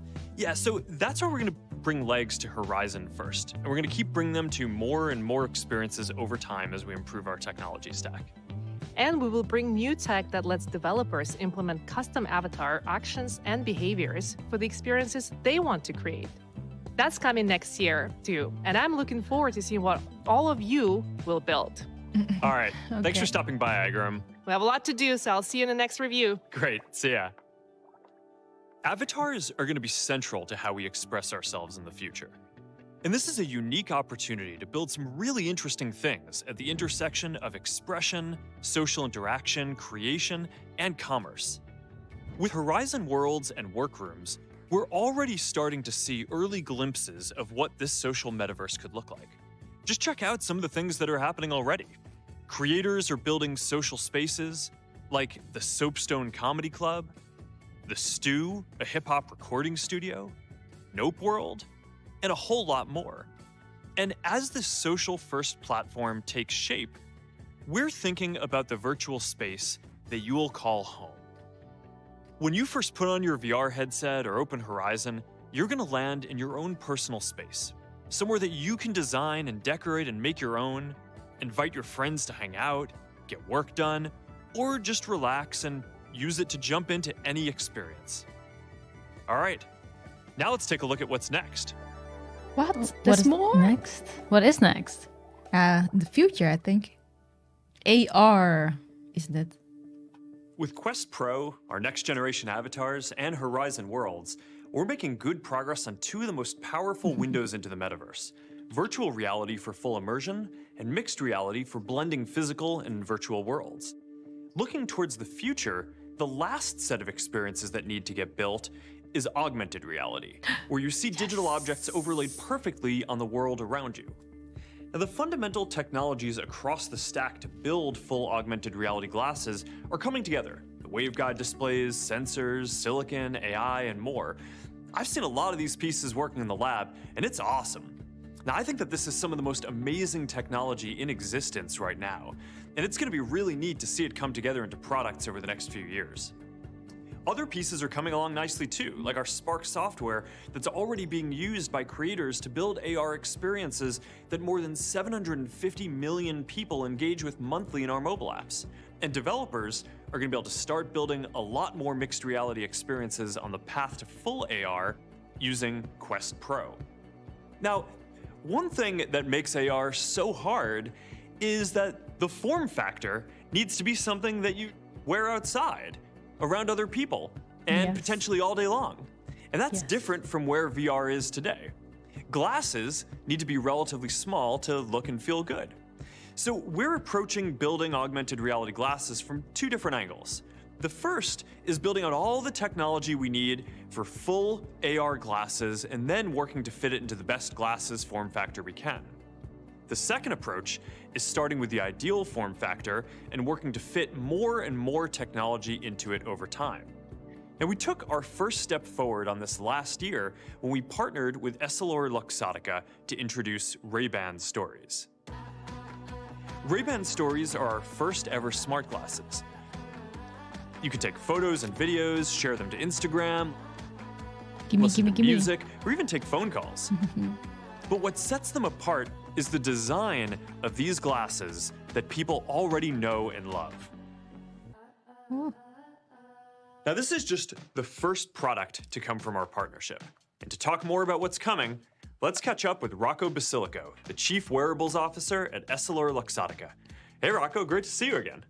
Great to be back, Mark. Ray-Ban Story had a fantastic first year. With Meta, we introduced a beautiful pair of glasses with superpowers. And we keep launching new software updates to make the product even better. Soon we are launching the ability to call or text on Ray-Ban Story with your existing phone number, so you can stay connected and stay in the moment hands-free. We are also rolling out Spotify Tap Playback, so you can listen to music on your glasses more easily. You can tap and hold on the side of your glasses to play Spotify. And if you want to hear something else, tap and hold again and Spotify will recommend something new.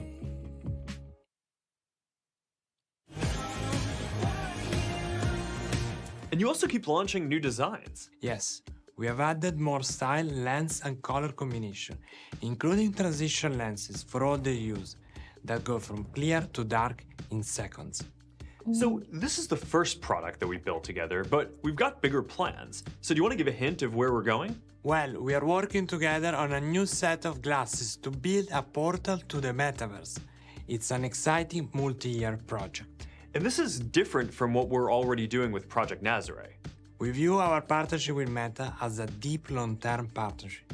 Together, we will help bring augmented reality to life with beautiful design. All right, thanks, Rocco. I'm really grateful for our partnership. A lot of the underlying technology for the future of computing is still in the research phase, but we have working demos of this stuff and it's pretty mind-blowing. And it wouldn't be Connect if we didn't share some of that with you. So let's start with one of the technologies that we think is going to be really important for the future. I've talked a lot about neural interfaces in our research on EMG before, and we now have a working demo that lets you control an AR or VR device with motor neuron signals. Now, I'm not going to show you the headset this year, but here's what I'm seeing while I'm using this. Just the gentlest flick of my thumb to check my messages, and with another quick movement, I can answer while I'm on the move, or I can even take a photo. Now, the goal here is to make these interfaces faster, higher bandwidth, and a lot more natural. That's pretty interesting, yeah. All right, so to close us out today, let's check in with Michael to talk about our progress here and what still needs to get solved. Hey. Hi, Mark. The future that all that new technology is creating is one that will change the world every bit as much as personal computing and mobile did. Yeah, and a big part of this is going to be building next-generation interfaces, like the neural interface CMG demo that we just showed. That's right. And there's an important lesson to be learned from personal computing. What we saw there was that the interface to the digital world, the graphical user interface, was what defined the user experience and opened up new possibilities. Our challenge is that GUIs just can't do the job for glasses that have to work in all the situations we encounter in the course of a day, so we need something radically new. In addition to new interfaces, we're also going to need a whole layer that can sense and reconstruct the world around you, understand the context in which you're using these devices, and also just help you get things done when you have these digital capabilities mixed with the physical world. And this is really the job for AI. Yes. In the long run, I'm confident that the most powerful way to interact with the metaverse will be through personalized AI. Thanks to the glasses, AI will be able to understand your context and will use that to help you proactively. Ideally, so seamlessly that you won't even notice. Now, combine that with electromyography technology, EMG, which uses the neuromuscular signals through your wrist directly as inputs, and you have an intuitive, almost frictionless interface. This will be the first truly human-centered interface. And a big part of that is that you won't have to learn how to use a rigid control scheme. Instead, the machine will learn and adapt to you as you use it. In neuroscience, this concept is known as co-adaptation. And what that means to all of us is that by combining machine learning with neuroscience, this future interface will work with each user to adapt to their unique differences in physiology, sizes, preferences, and expectations. Here, you can see two people playing an arcade game with EMG. They're both using the same gesture, but because no two people are exactly alike, they do it in slightly different ways. The neural interface continuously gets better over time at understanding each person. The potential for co-adaptation extends beyond normal gestures into some truly novel territory. Here, the algorithm is learning in real time how to respond to the EMG signals the person is sending with only the slightest of hand movements. The system is recognizing the actions the person has decided to perform by decoding those signals at their wrist and translating them into digital commands. And now, the person is able to communicate their intended actions to the computer with almost no hand movement. This is a genuine transformation in the way we interact with the digital world. Yeah, this has the potential to redefine a lot of how we interact with computers. If you think about the step change in capability that came with the mouse and graphical user interface, this should be another big step beyond that in speed and the bandwidth of our interfaces. And this is one of the wildest projects I think that we're working on. These future interfaces will be truly life-changing. An example that I love is Carnegie Mellon University's NavCog project to help the visually impaired. Our Project ARIA research classes can 3D map their surroundings, so CMU used them to build phone maps that enable the visually impaired to navigate more confidently indoors, where GPS signals often don't reach. Here's a look at how this works. For years, I've gotten around with the assistance of my guide dog, Flirt. I love and depend on her dearly, but a guide dog is not a navigation system. Juice bar is on your right. NavCog can change that.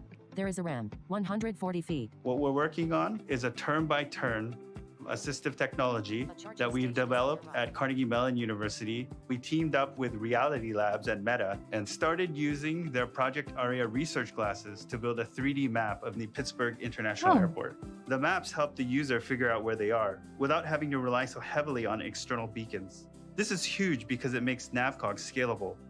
NavCog gives me the freedom to go where I need to go. You have arrived. It really helps me regain my independence. All right, so this is a great example of how, when you're building these systems that are oriented around people and how we experience the world, it opens up all of these new avenues to help us do more. Because it turns out that the things that you need to do to model reality, like being able to sense the world around you and understand the context for how it all fits together, that's the same thing that you need to augment human capabilities too. Macular degeneration runs in my family, so I may actually be using the fruits of this research myself one day.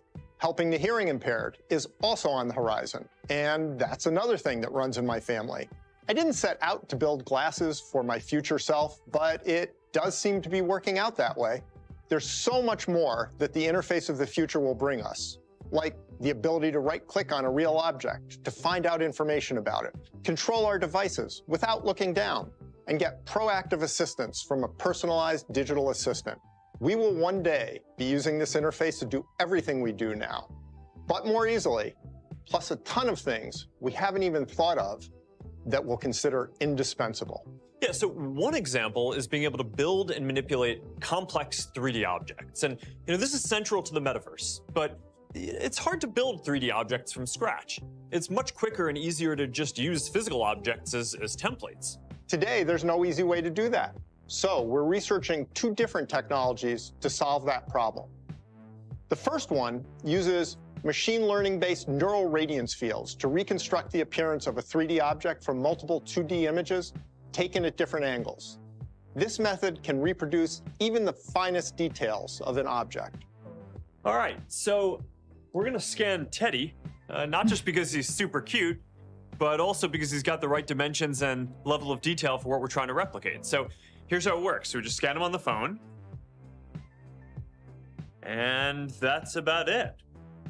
Right now, this takes some processing time, so we got it ready beforehand so we could check it out.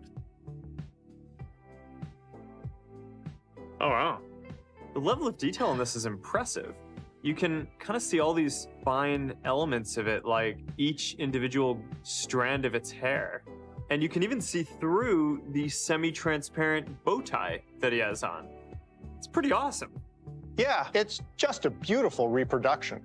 The second technology captures geometry and appearance directly. So here we used a different technique called inverse rendering to scan an object into its digital twin and then bring it into augmented and virtual reality. And it responds dynamically to the lighting in the VR environment. And when you throw it in the air against a wall, or if you bounce it off the ground, it's going to respond the same way that the physical object would. So we use Spark to put the virtual object next to the physical one here. They're almost identical. Neither approach is real-time yet, and each has its limitations. But the goal is to let you quickly and easily make physical objects a part of your virtual world. Of course, the most interesting virtual elements of all are other people in the form of avatars. And as you mentioned earlier, avatars will come in a variety of styles, but one thing I know for sure is that avatars that are photorealistic representations of users would be the most powerful remote connection technology that has ever existed. They would create genuine social presence in the sense of making you feel at a gut level like you are literally with other people, and would span personal distances in a way video conferencing can only dream of. This is one reason we believe the metaverse is going to be by far the most social computing platform. It's fundamentally about people and about being with people. So we're going to be able to teleport anywhere and be with anyone no matter how far apart we physically are. And I think that this is the ultimate goal of social technology. And you're right, one of the keys that will unlock this is avatars that truly represent us. So, last year, we showed you early progress on full-body codec avatars.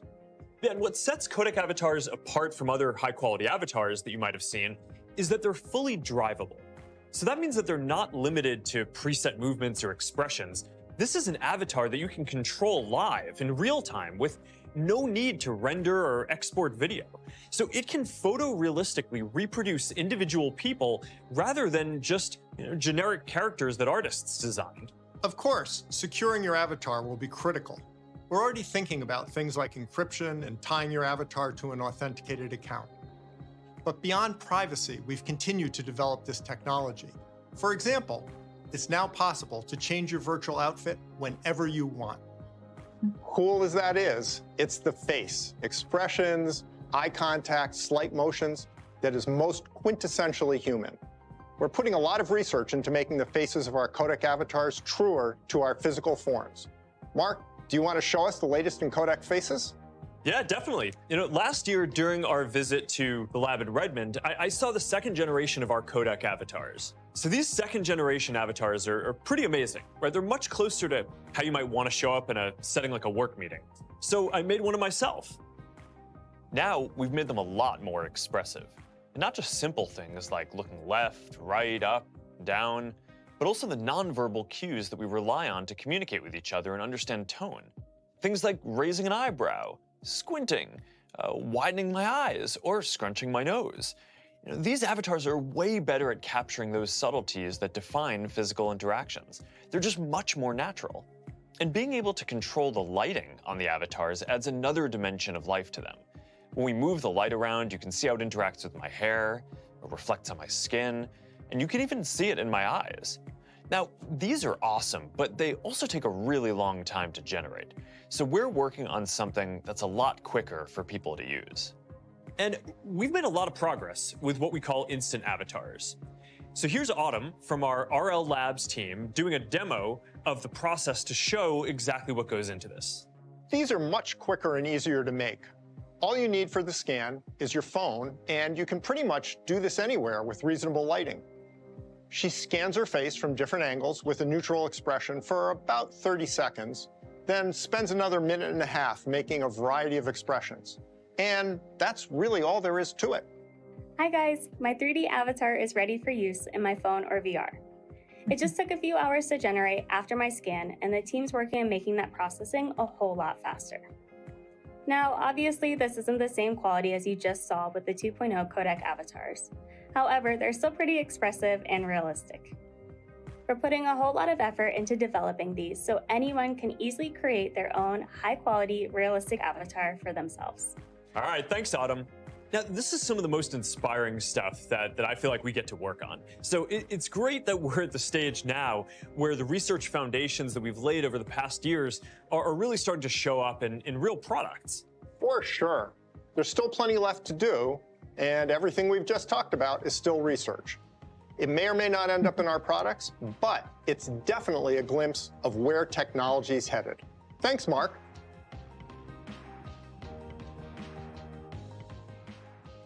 All right, so that just about wraps Connect 2022. Last year, we laid out our vision for the future.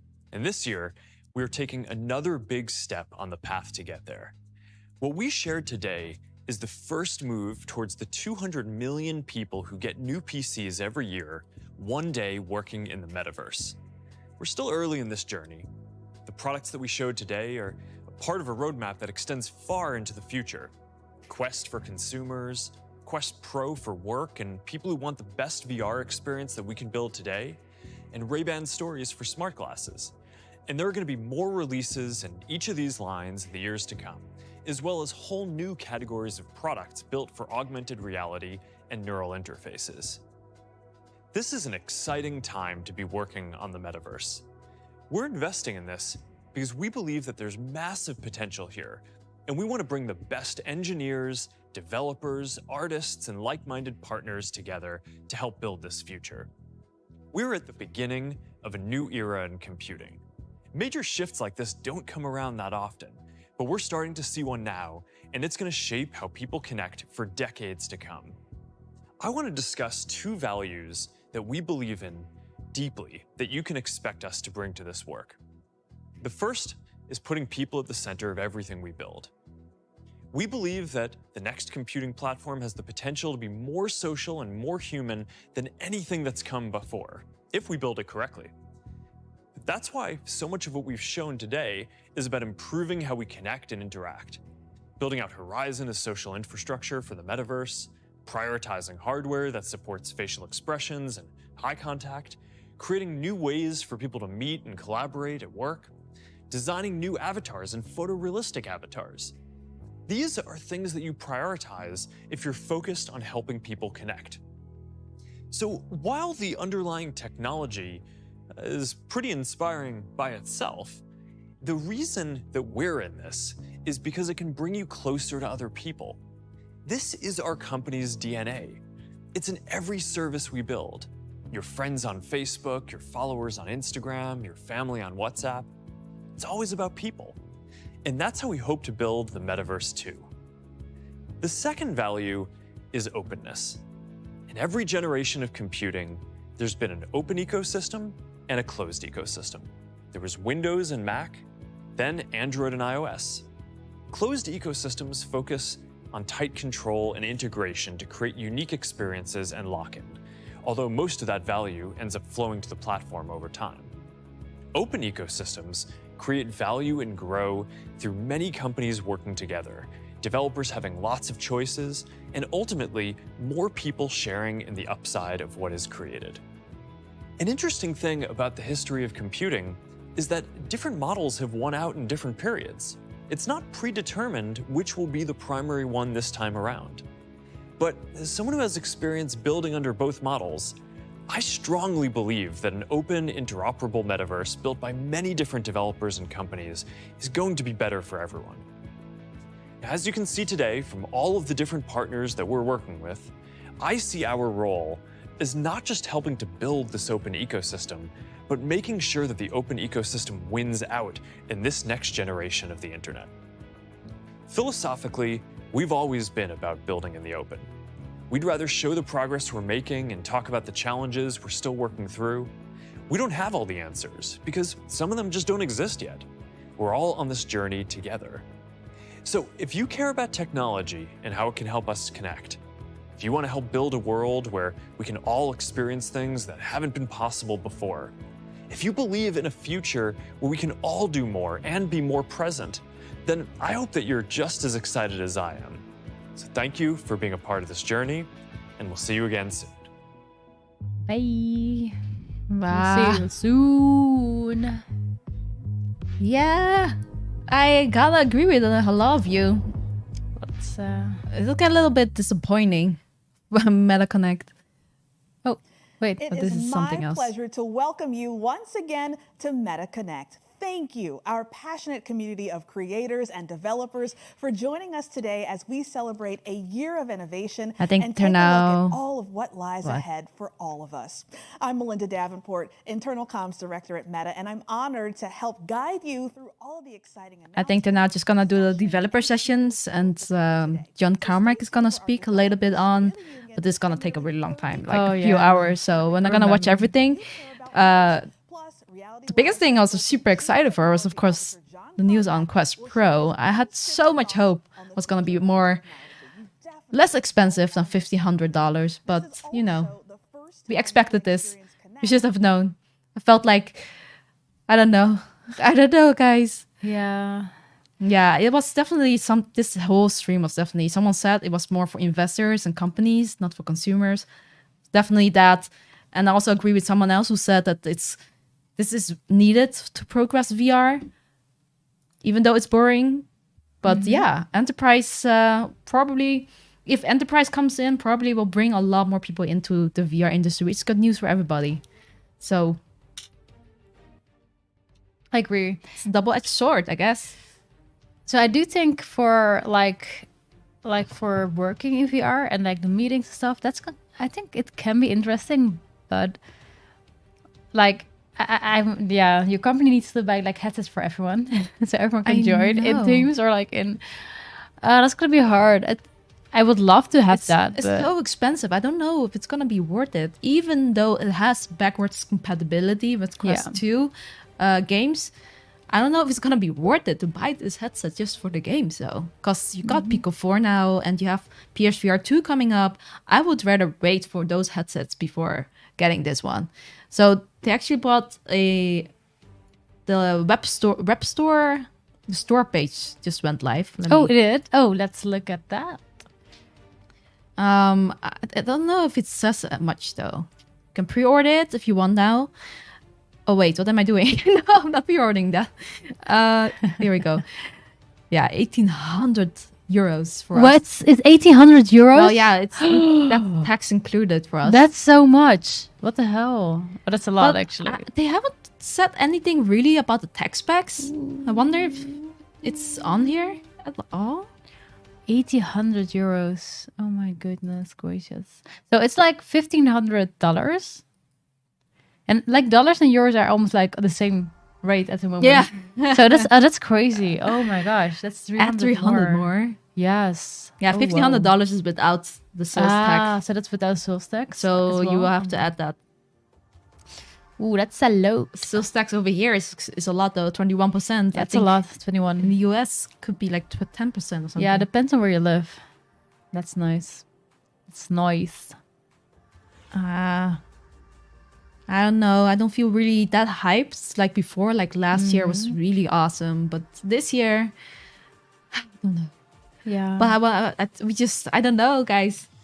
I do have to admit though, I do wonder what the specs will be like if you use it for work. I definitely will try to use it for work to see if it's really as good as they say for a working, Well, I can tell you guys, we are going to review it. They are sending us a review unit.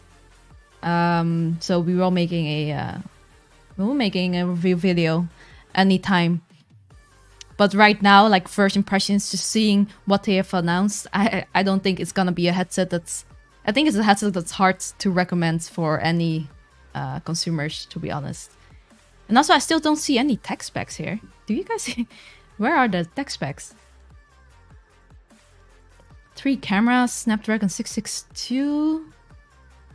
Yeah. 40% compared to Quest 2. This sounds kind of interesting, yeah. I do have to admit, there was like a lot of things we were announcing. Like also the things at the end were kind of actually interesting. It's so nice to see they're doing... Like what? Like the watch was interesting. Oh, the yeah. thing they're doing with Ray-Ban. Those were things they were already shown before. Yeah.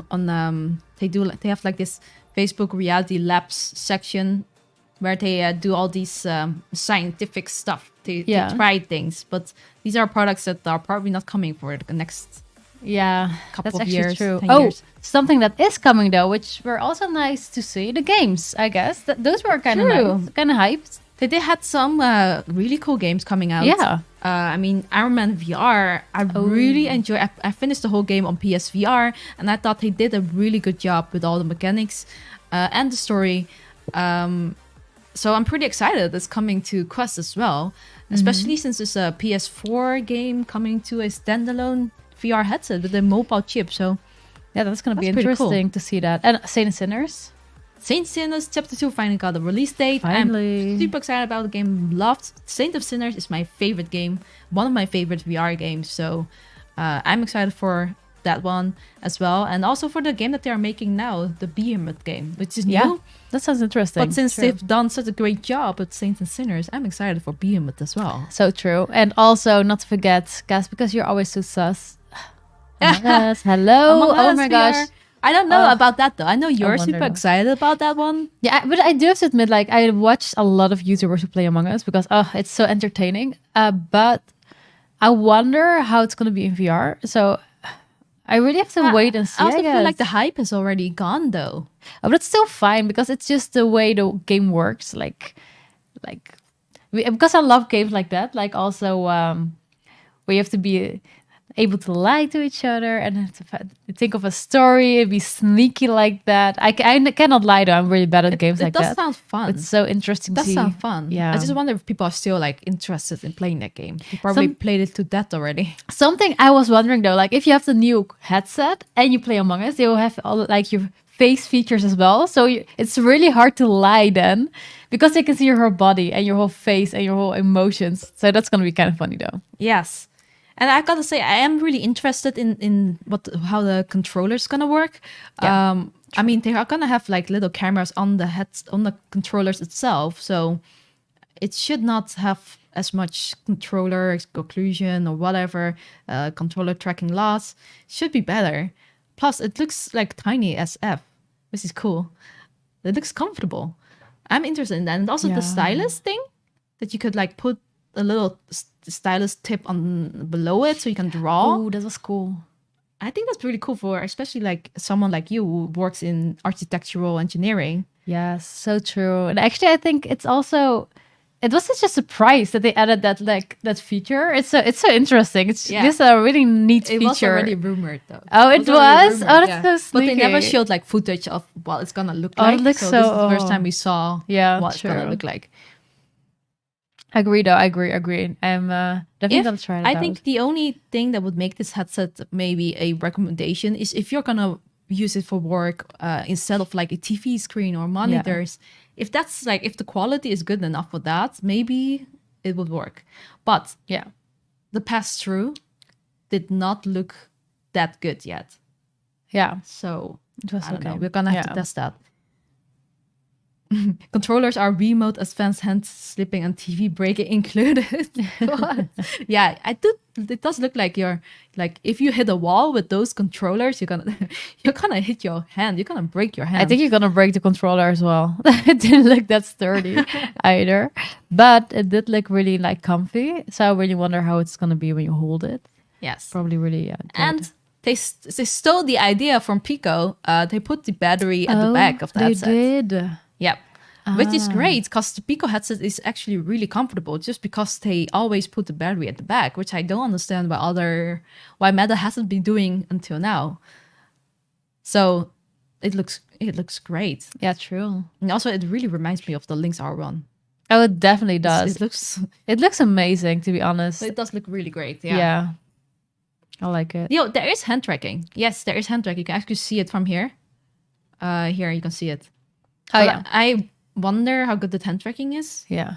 Oh my But gosh. it should be better now. It's Even just- the hand tracking. Sorry. Just list like the blueprints they have on the table. Just like it's so nice. Yeah, vibe. I like the mean vibe. that is pretty awesome. That's kind of cool. I can imagine. I mean, I already think that working in VR increases Yeah. productivity. So this for work, that's pretty dope. I do have to admit though, like if my work would like buy everyone like headset like this and we make like a 3D model or something, it's gonna be amazing to like show it off because you're only able to really show like if you have to do something with like drawing to show it off, it's Yeah. The best way is to do it in person with people. With this, it's also possible to do that in Teams or something if they implement this. Yeah, I can imagine it works really well for like design. Roma says companies. That's Archeo. I actually tried the app. I want to try it with you because really? I think she would like it as well, which is like a kind of a shapes designing app, but also for a little bit for buildings and stuff, I think. Yeah, that's good. I tried it for several apps, so I actually don't really remember whether that's Archeo, Shapes XR. I don't know, but. So Pixel Fan is saying, what about foveated rendering? Could that be added to Quest games retroactively for Pro? I would imagine devs could. If there are any developers in here who could answer that, I would appreciate that. But I wonder if developers are going to develop for the Pro though, if there are not a lot of gamers going to buy the headset. But PSVR 2 is of course getting eye tracking as well and foveated rendered games. The thing is though, so you'll need to get the PlayStation as well. So then like if you like the price is almost this, and now that's actually not true. It's cheaper to get the PlayStation and the PlayStation VR probably than this headset. Yeah. The PS5 is like 500 something, 600, I don't know. Gonna be close. Yeah, it's very close. But also I think if PSVR 2 games get foveated rendering, it might not be as hard to add that to the Quest Pro games as well, maybe. Yeah, true. I don't know. I want the color pass-through. I've seen better lenses, new controls, and LiDAR from set. Yeah, I get that. Yeah, it's definitely... true. It's definitely nice. But I do feel like all the headsets are going to get the same kind of specs now. Like Pico 4 has color pass-through, has pancake lenses, new controllers. Well, not the same controllers as this one, but yeah, I'm really looking forward to your review actually about that one as well. The Pico 4. Yeah, about the Pico. Yeah, I really wonder what you'll think of all of it when you try it out for a bit. You can actually. All right. Yeah. Yeah, I'll do it, baby. Can you read the chat? Yeah. I have to ban some people here. Ban hammer alert. All right. Did they say the screen resolution? Yeah, no, they didn't. I can't find it, but someone in the chat did mention the resolution, but I don't know where he got it from. Without eye tracking, no foveated rendering. Yes, but this headset has eye tracking and face tracking. But by the way, I do wonder how they did that. They didn't show how the face and eye tracking would work. So, are there like cameras in the headset? What's happening there? Yeah, we'll have to wait and see. Yeah. Andrew says, I was completely prepared for Quest Pro to be expensive and business focused. I'm happy to wait and save for Quest 3. Yeah. Yes, I think a lot of us are gonna do that. Unless you have the PS5 maybe. They said it has cameras. Yes, it does have face and eye tracking. Click tech specs. Yes, let me click on it. But you cannot see the resolution there, right? But you can see eye tracking. Yeah. It winks. Facial expression. Oh my gosh, I can wink at people in the game. Oh, that's kind of cool. It does have eye tracking, right? Winking. I mean, or is it just facial tracking?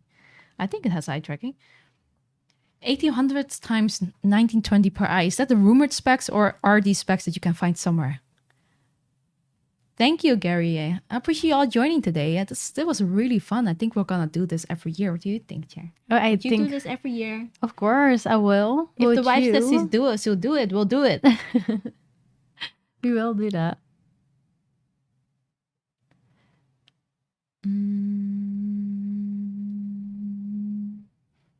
Oh, yeah. I forgot to turn on music. Oh, there's some music at the moment, and there isn't. There isn't anymore. Music.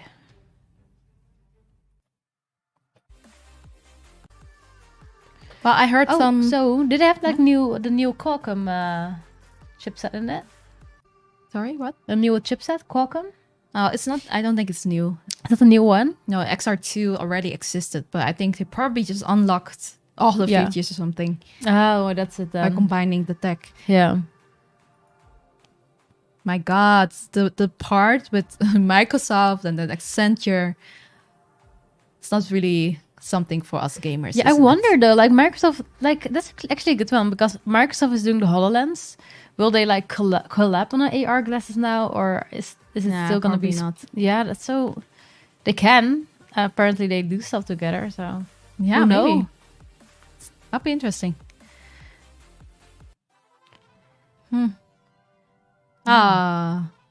Pierre, thank you so much for that.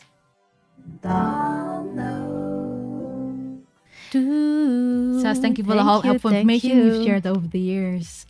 No problem. It's what we love doing. So thank you for watching, actually. Yeah, for sure, for sure. Oh, and there it is on the screen. Because it's a little bit too fast. We're about to end the stream soon, but maybe a last few thoughts. Did we miss anything? Yeah, let me see. Actually, everything that was rumored was expected. Yeah. It was exactly like rumored.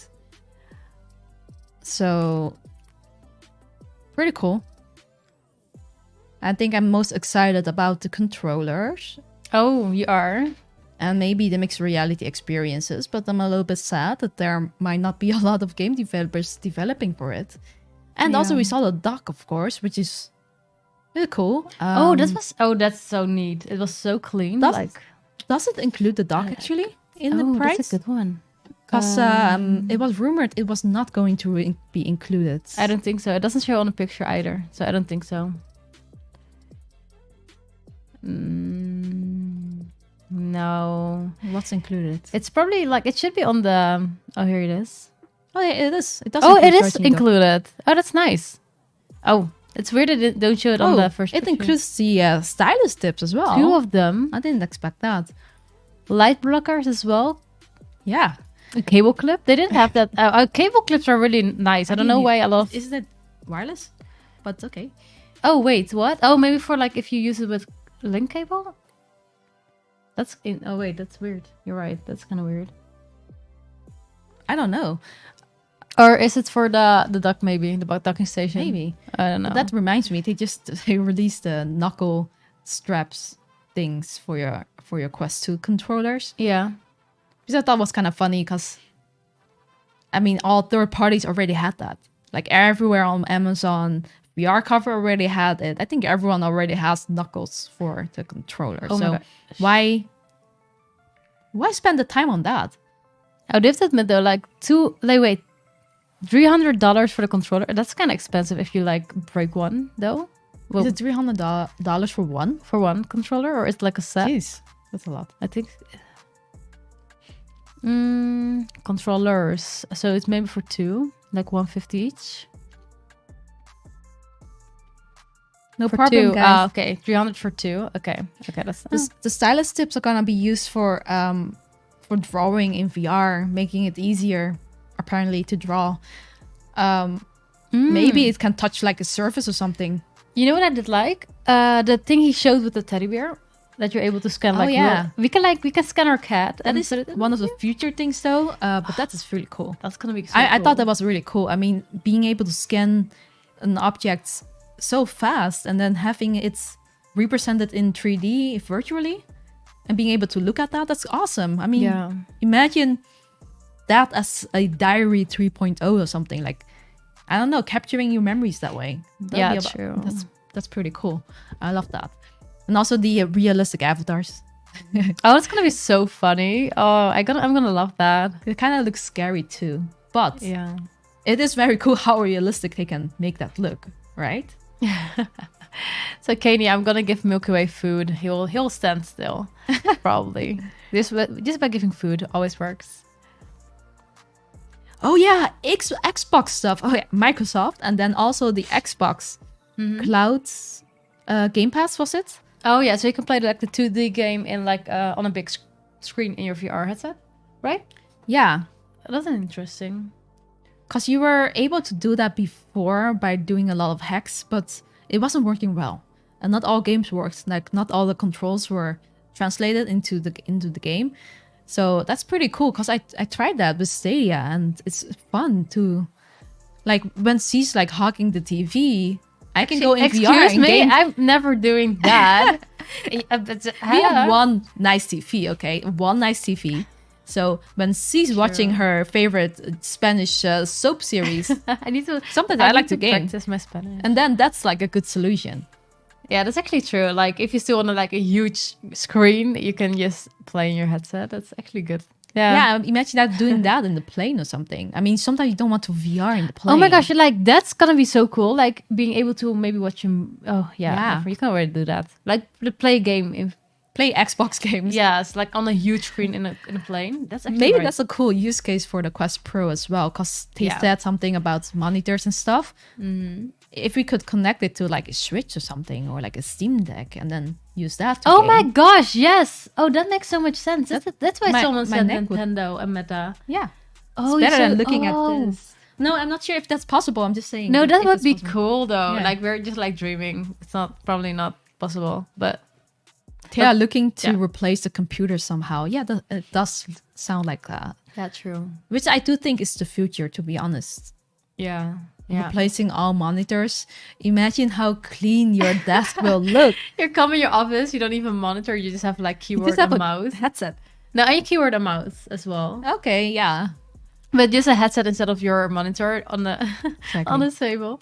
That's gonna be funny. Even Nintendo made some form of VR as well, even if it's really bad. Oh, they had like a cardboard stuff like the Xbox. Yeah. But talking to you guys. Oh lol.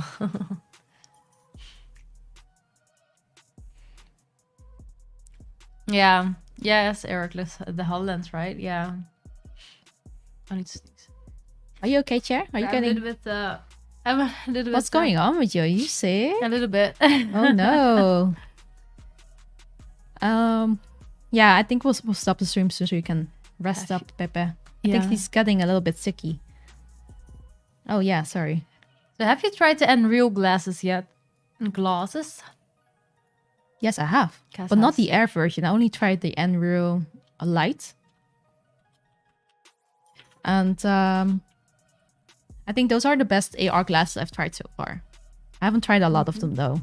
I did try the HoloLens. That was also very good. Yeah. But very business focused, so you know. Kinda was disappointed, yeah. Yeah.